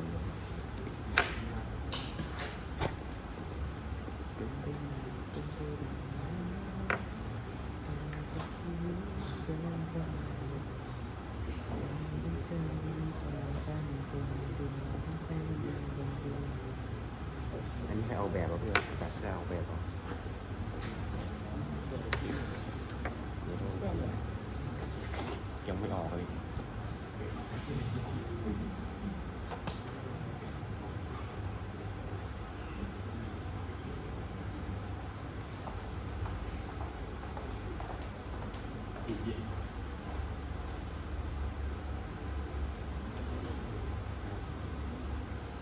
เรื่องแล้วอยากดูครัวสาวเรื่องครัวสาวเรื่องแบบกินอาหารที่แบบอาหารกินอาหารที่แบบไม่อ้วนจนตาย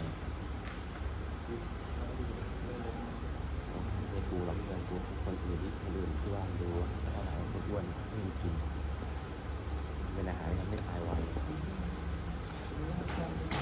แต่ว่าเรามีเวลาว่างเสมอ So the lump system was not supposed to be used, but we used it in that numerical because the question was asking it. Okay, the right method is using the approximate equations. Now, why am I using the R0, X0, or this is again R0? Because we will assume when we found the body, okay, the temperature of the dead body when we measured was at the center of the body. Okay, so that's why I'm going to use this, and it's a cylinder, so I'm going to use this equation. Okay, so we had this option as well, right? So I have to input some value R here, right?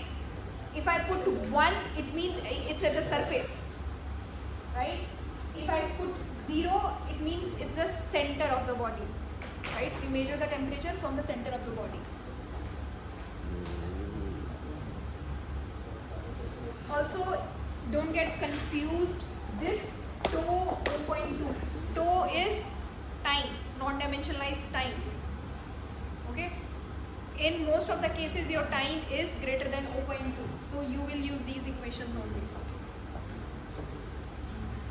So I'm going to use the cylinder equation for our this numerical. เริ่มที่เท้านะเจ้าเจ้าเจ้าใจแอนเจ้าเจ้าแม่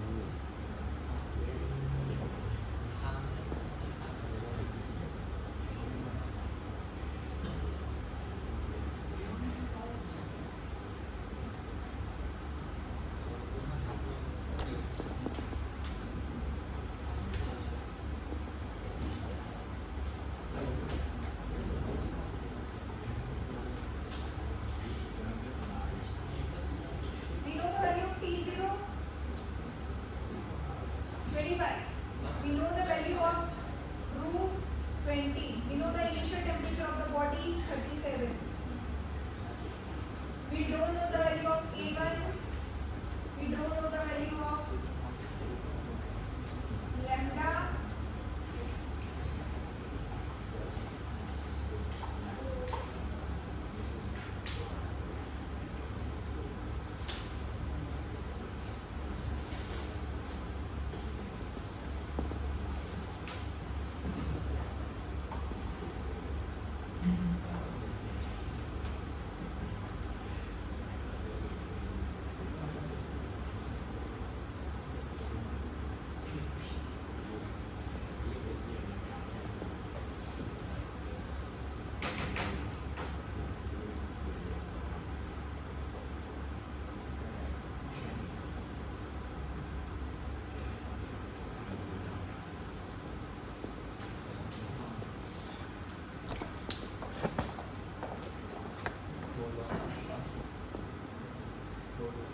Okay.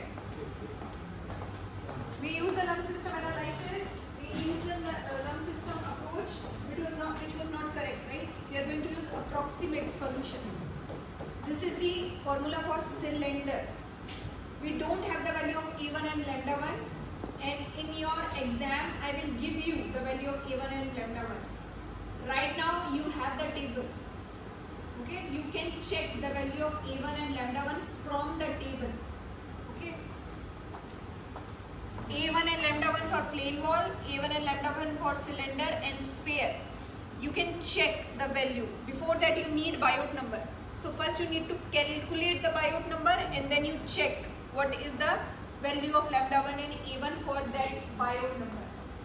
Biot number for the cylinder is H, volume divided by A, right? Volume divided by A.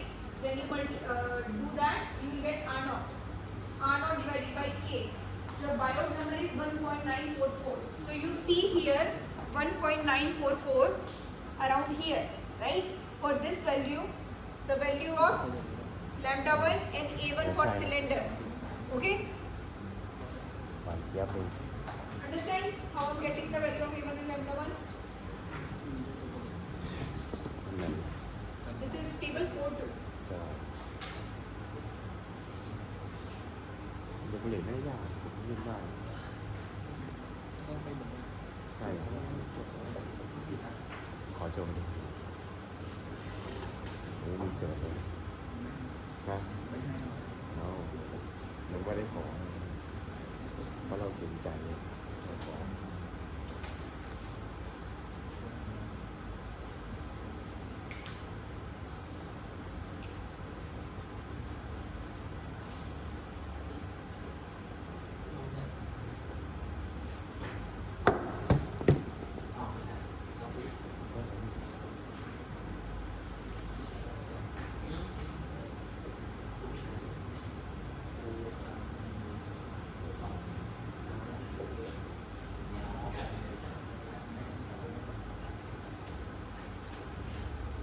Understand?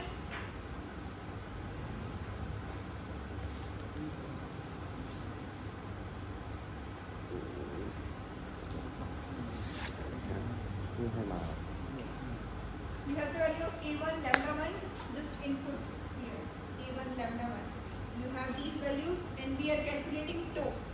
Tau is the time, non-dimensionalized time. So I will input A1 and lambda 1. แต่ก่อนนัมเบอร์มีหน่วยด้วยแต่ก่อนนัมเบอร์มีหน่วยด้วย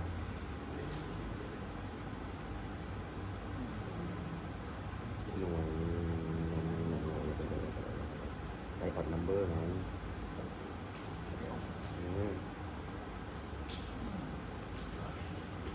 ขันใบออก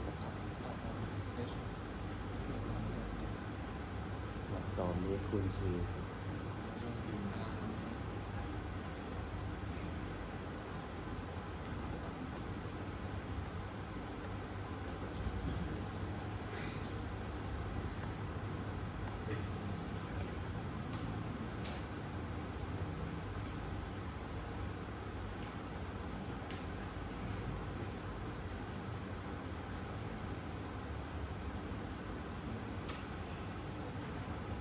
ขาให้สอนเรานี่ไหมให้สอนเรา2,000แล้วนี่เป็นปกเรา20,000ไปแล้วว่าได้ใช่เหรอถ้าสอบก่อนเรียนแล้วนะ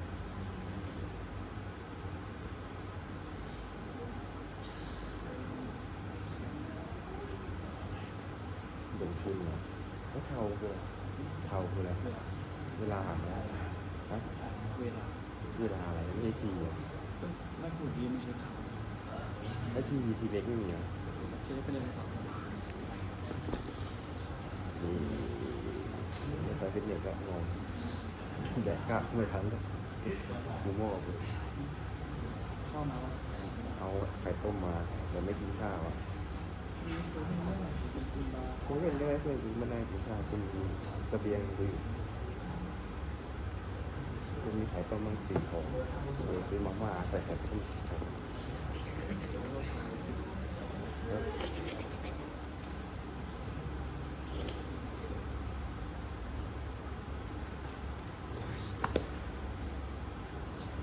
นี่ขายได้กะเพราฟาที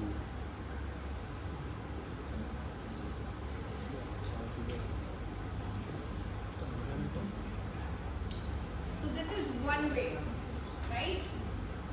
This is more approximate than the lump system. Now in your exam, what I will ask you is, I will ask you to solve it by using the equations. Then I will ask you to match your answer with the graphs. You can directly know this answer from the graph. You don't have to solve it. Okay? How?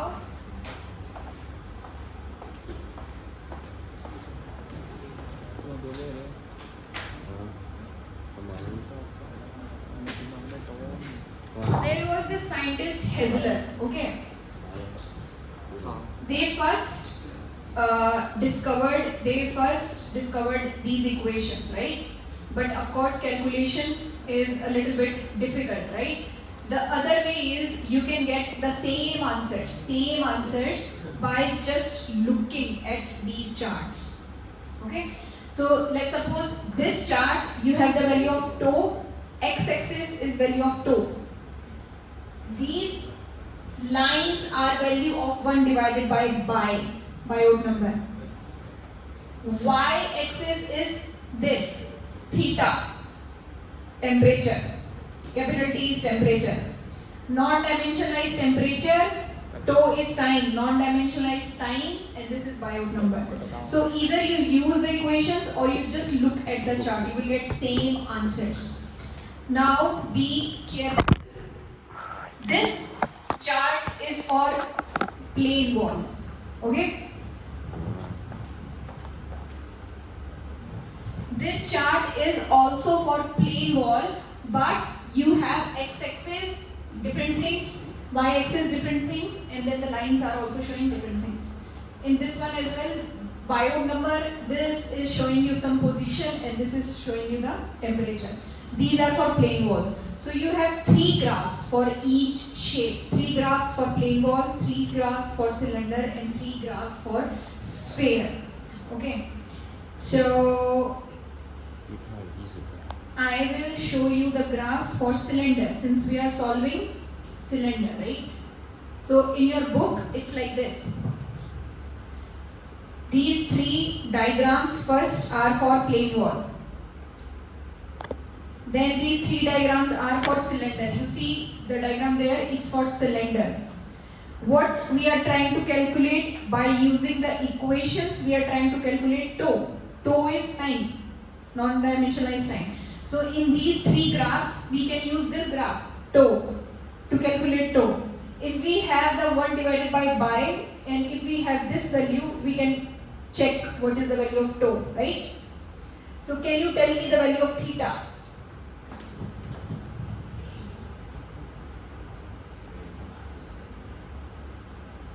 This is the graph we are going to use. Can you tell me the value of theta? What is the value of theta?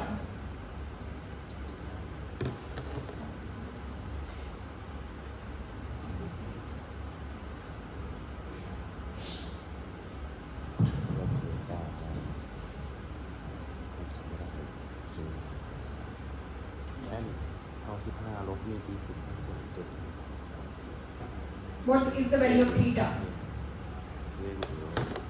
0.29. 0.29. So you go here and see where is 0.29. There, right? 0.2 and 9. We are calculating tau. The question is asking tau, time. At what time that happened? Can you tell me the value of 1 divided by Biot number? 1 divided by Biot number.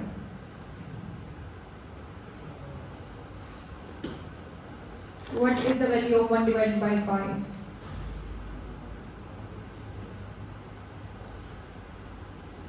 0.51.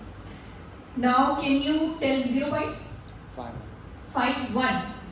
Somewhere here, 0.5. So you take this line and take it until 0.2, what was theta? 0.29.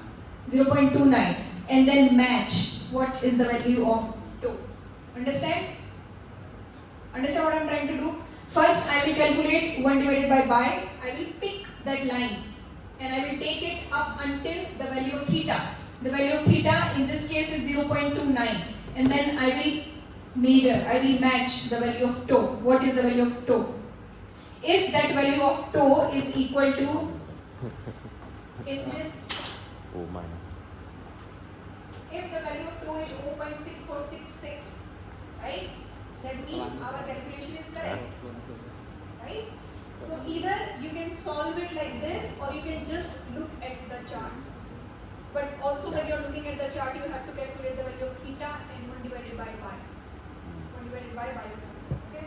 So in your exam, I will ask you to solve this, to show me the calculation. Okay? I will also give you the charts. So you can check if your answer is correct by looking at the chart. Okay? If you only use the chart and tell me the answer, I will not give you full marks. I need the calculation. Okay? So charts are easier way to check your answer. 0.5แล้วอะนี่เหรอฮะ Understand? ไล่ตามเส้นเอียงไป นี่เหรอ So the question was, there was a dead body and they asked us, we can assume the dead body as a cylinder. So we open the graph for cylinder. Okay? They are asking us the time. So we see the three graphs, we see they are asking us tau. Tau is non-dimensionalized time. Okay? So we need the value of tau. Tau is equal to alpha t divided by r naught. Okay, once you have the value of tau, you place the value of tau here. You should know the value of alpha and r naught. บอกอาจารย์ T, they need t. T is the time. เฮ้ย Tau is the non-dimensionalized time. You are seeing the tau here. If you only write until tau, you will not get full marks. I need the value of t, small t. So you place the value of tau here. You place the value of alpha and r naught, and then you calculate t. Okay? Value of tau you will get from the graph, or well, like that. Okay? We will do one more example. Yep. ผมไม่นะตายไปแล้ว we got equal 0.59. 0.59, and in the graph, what is? That is almost around 0.6, but we're not sure if we calculate it wrong or not. alpha T. From the Do top. you have the value of R naught? R naught is 300 mm, so 150 mm. 150 mm is 0.00150 meters. Square. Check. Maybe I can also make mistake. นะเป็นไร ทำไม เป็นไร ไอ้ที่ถักนะ เท้านะไม่มันเขาหาแค่เท้าไม่ใช่เหรอมีเงินชื่อเอาในก้อนเท้า4.59อ่ะเหมือนมี อีตอน 59235นั่นแหละ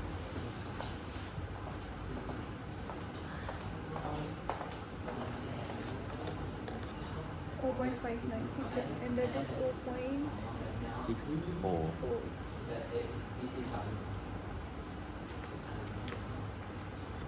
When you look at the chart, you can also make a little bit mistake, a little bit difference. It's fine.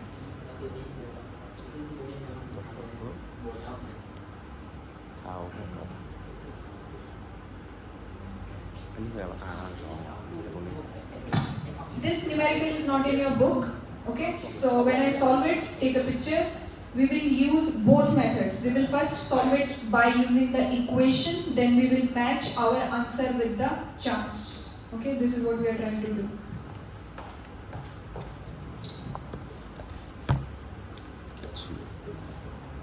60 mm thick, large steel plate. อันนี้คือมือหานี่ K is given, diffusivity is given, initial temperature is given, suddenly exposed on both sides to an environment, convection heat transfer coefficient is given, temperature is given. Determine center line temperature. We will use center line equation, okay, where x is 0. Inside the plate, and 15 mm from the midline. I will explain. After 4.3 minutes.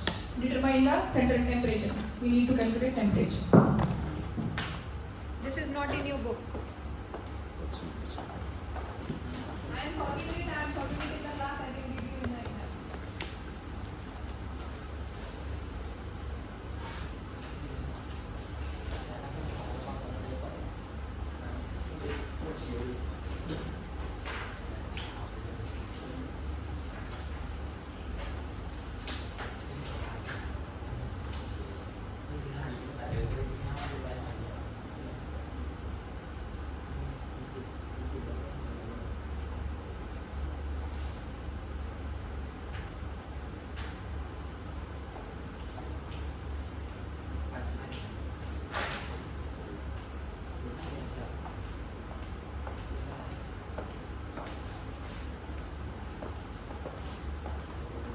So whenever the thickness is given, this is a wall. The thickness is given in 2L, which is 60 mm. They are asking temperature here, and then temperature at 15 mm. Here.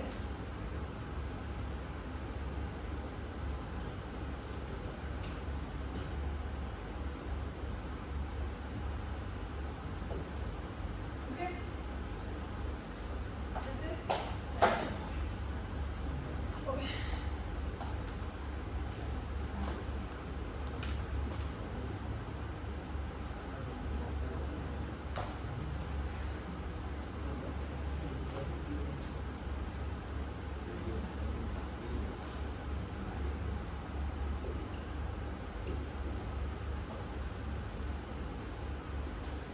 So the initial temperature of the wall is 440.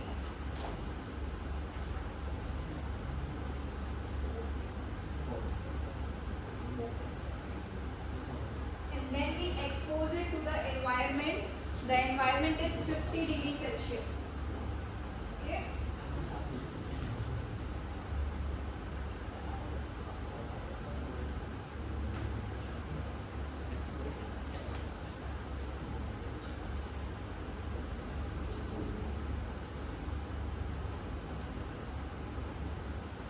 This is diffusivity.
ติมเสบียง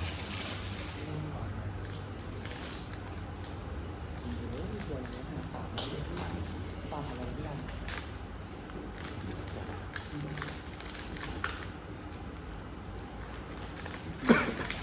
นะ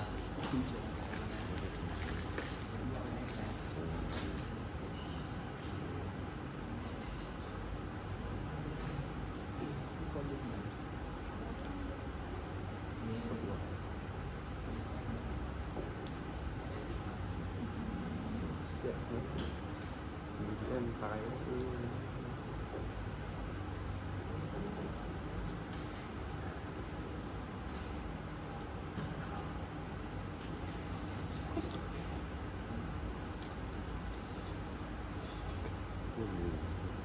First, we will always check. We will always calculate bio number to check if the system is a lump system or not. So we calculated the bio number. It is this, which is greater than 0.1.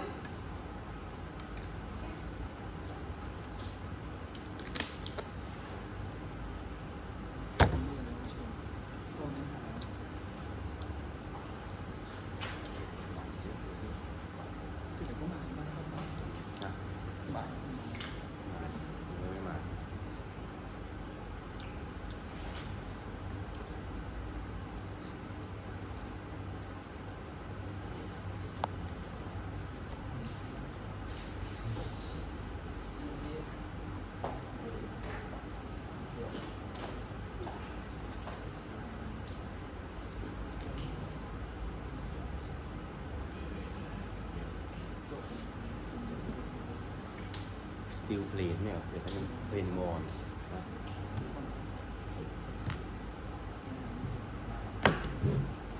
ไม่เจอสักทีไม่ช่วยมาปะปกติเราเซอร์เบิลนี่เป็นคนลอยกินโคตรกิน If it's not a lump system, you will either use one-term approx equation or Hessler chart. These two will give you same answers. Okay. This is a plane wall. So let's go and solve this by Hessler charts. It's lumped all that.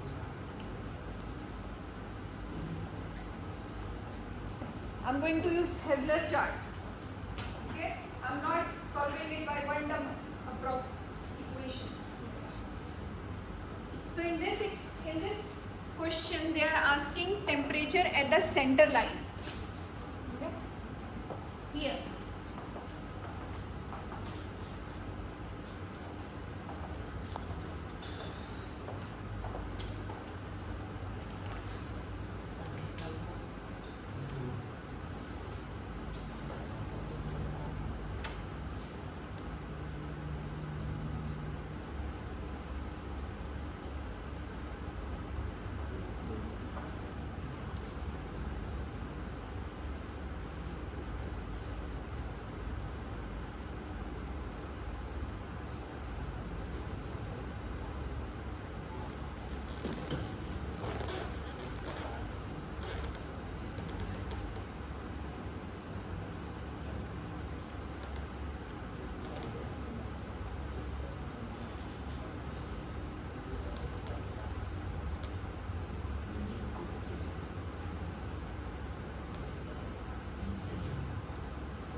มันหายจากอะไรวะจำไม่ได้แล้วอะ มันตัดกันจริงๆมันมีคนเยอะมาก อืม ต้องเรียนมองไปตัดกัน Okay.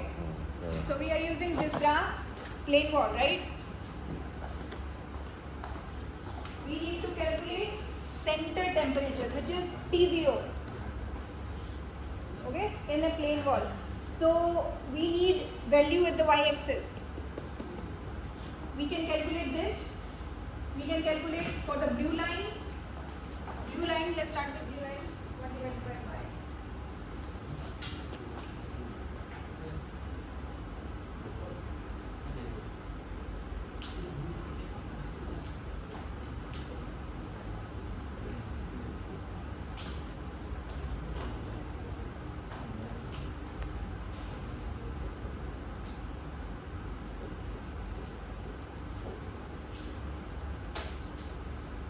Let's see a shot.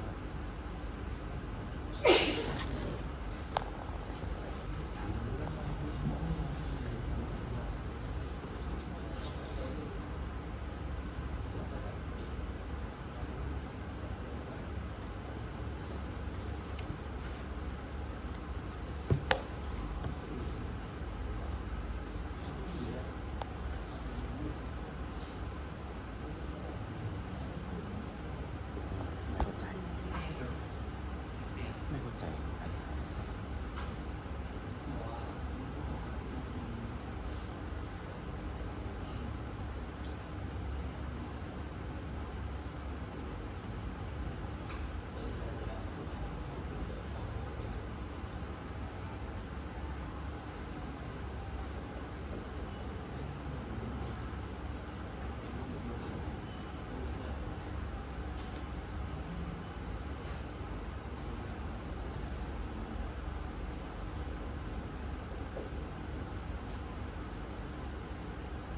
We have calculated by, right?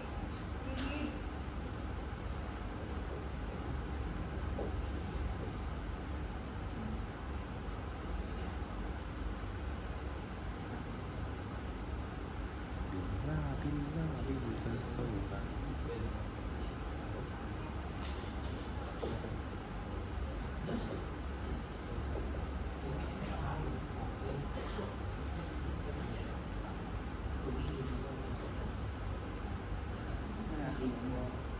นะ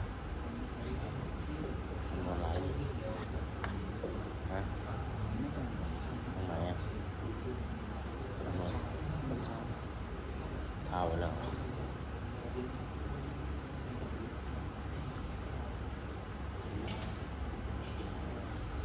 I want the value of theta, right? So I calculated 2 and 1 divided by pi.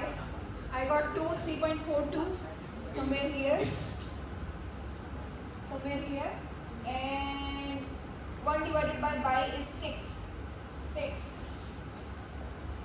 This here. So I'll take this until here, and I will measure the value of theta. Can you tell me value of theta from the graph?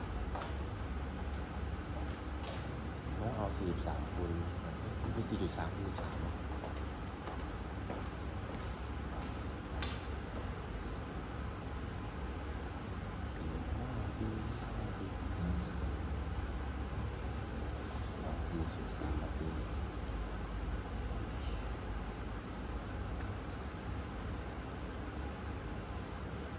แล้วเราแอน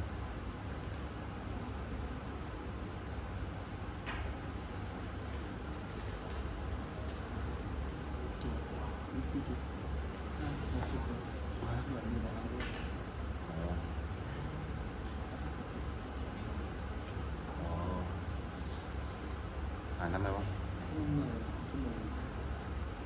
มันได้เป็นนาทีนะใช่ปะ แล้วอาจารย์เขียนไปไหนอาจารย์เขียนไปไหนอาจารย์เขียนไปไหน ก็ดี อ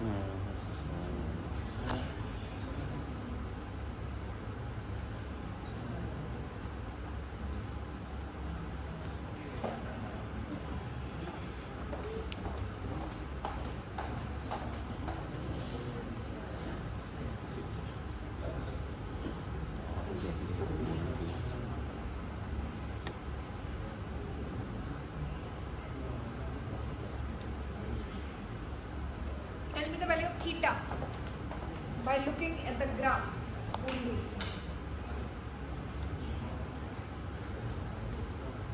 Graphของกรีด I have given you value of tau, I have given you value of 1 divided by bi. You have the blue line, you have the x-axis. Tell me the value of y-axis.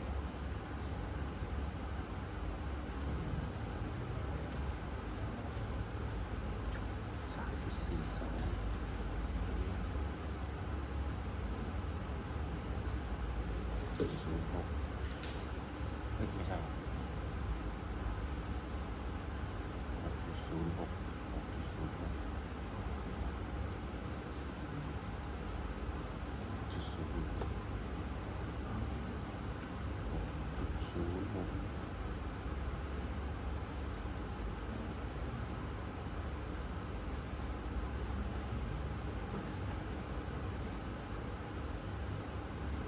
What is the value of theta? Y-axis. เฮ้ยพูดไม่ได้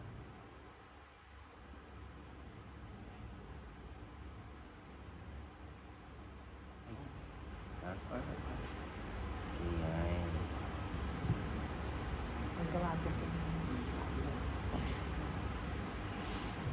แล้วก็อันนี้ก็3.4ไม่เหรอ แต่มันคือมันช่องปรับคือ5ด้วย ไม่ใช่แล้วใช่เหรอ ใช่มันมี4ช่อง 2 4 6 You have x-axis, you have blue lines. Tell me the value of theta. ประมาณนี้ เอามันมี0.5ป่ะเกือบ6อ่ะ0.58มั้งเนี่ย 0.58ไง พูดไป ที่จะ allow 0.58 5.8. yeah maybe ถึง You assume it as 45เฮ้ย no เป็นกี่แน่ 0.6. Around 0.6. Okay? อ๋อ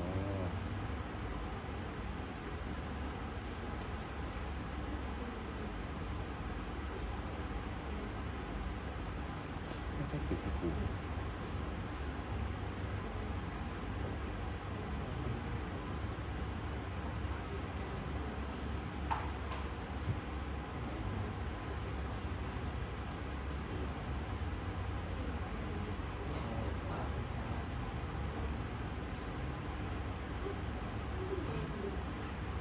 นี่ยมันชอบล็อกให้กูแอบชอบล็อกเส้นให้กูกูอะไรเนี่ยเนี่ยมันชอบล็อกเส้นให้กู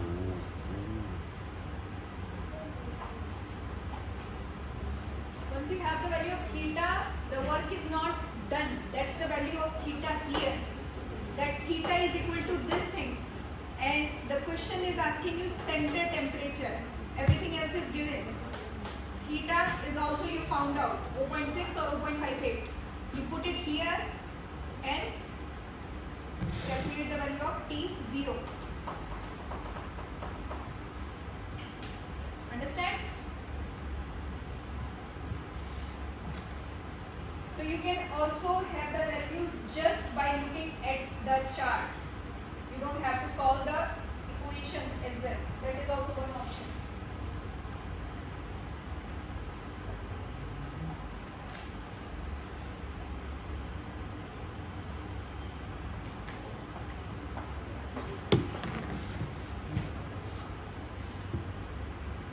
The second part, so this was the question, right? Determine center line temperature.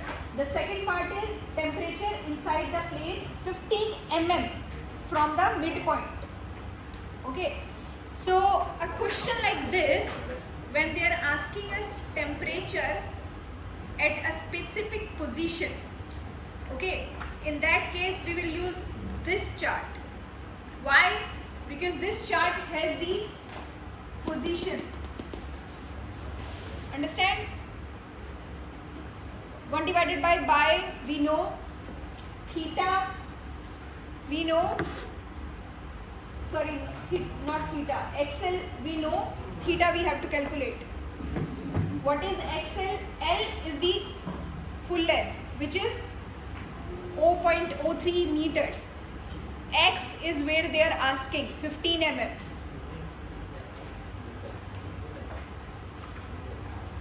So this was A part, okay? This is clear?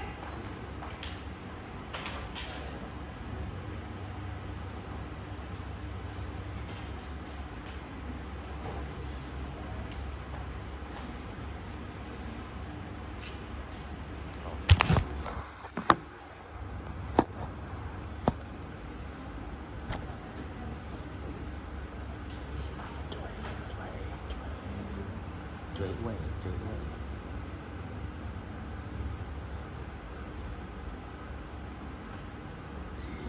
Một là kỹ sư. Okay. This is 2L. The length given is 2L always. Okay. 60 mm. So this is 30 mm.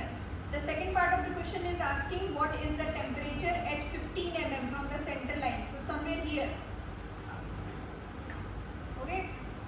We will use this graph now. So your L is 30, X is where we have to calculate. So which is 15 mm. 15 divided by 30, we will get the blue line. We have this value already. Then we will have this value. Okay, and then we can calculate the T.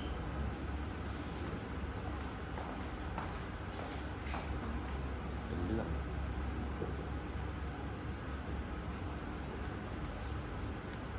ชิมงานชิมงาน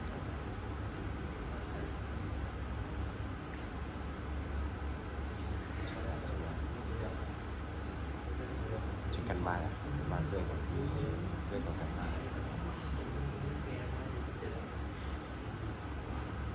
มีใครไม่ได้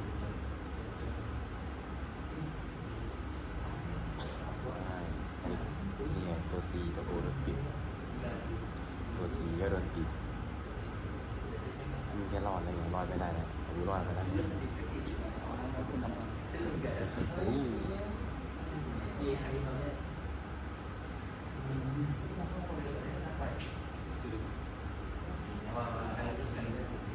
ขายเบียร์แก้วละ10 บาทเยี่ยมเยี่ย So ม when your XL is 0.5 and your 1 by is 6.26, tell me the value of theta by looking at this graph. What will be the value at the y-axis? I have this value. I have also this value, x divided by L. X is the position where the question is asking. It is asking the temperature at 15. So 0.5 is the XL. 1 divided by is 6.26. Tell me the value of theta.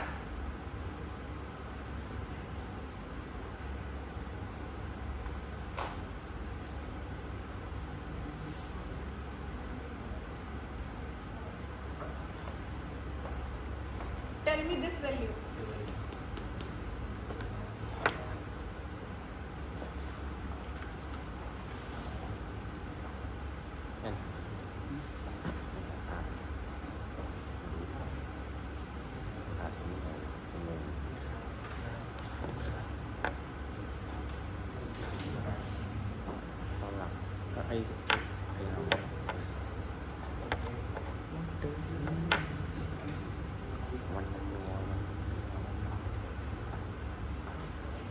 It will be somewhere around 0.97.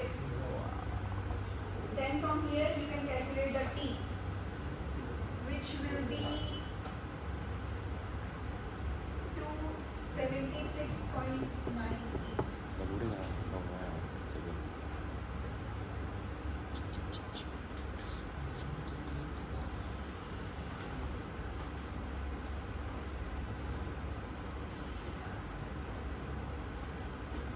Pay attention, this is T0 here, not Ti. We know T0 from here, 284. T infinity we always give, is 50-50. Okay? When you are calculating the center temperature, when you are calculating T0, there is Ti here, initial temperature. Right? Which was 440. T infinity is outside temperature. So you have 3 graphs. second graph, third graph. It depends what you are calculating. Okay. Teacher, how do we know the theta? Theta. How do we know theta is 0.97? So you have the value of 1 divided by pi, which is 6.06, right? Oh. Which is somewhere here. And the value of this is x divided by L is 0.5. Somewhere here. I see. Okay? Oh, thank you. เข้าใจแล้ว 0.5. Should not be. Yeah, okay. So somewhere here, 0.645. Somewhere here, 0.5, right? Somewhere here. And then you just. So this is Hessler charts are, that's why it's good to match your answers. But if you use the equations, you will get exact answers, approx answers. This is rough.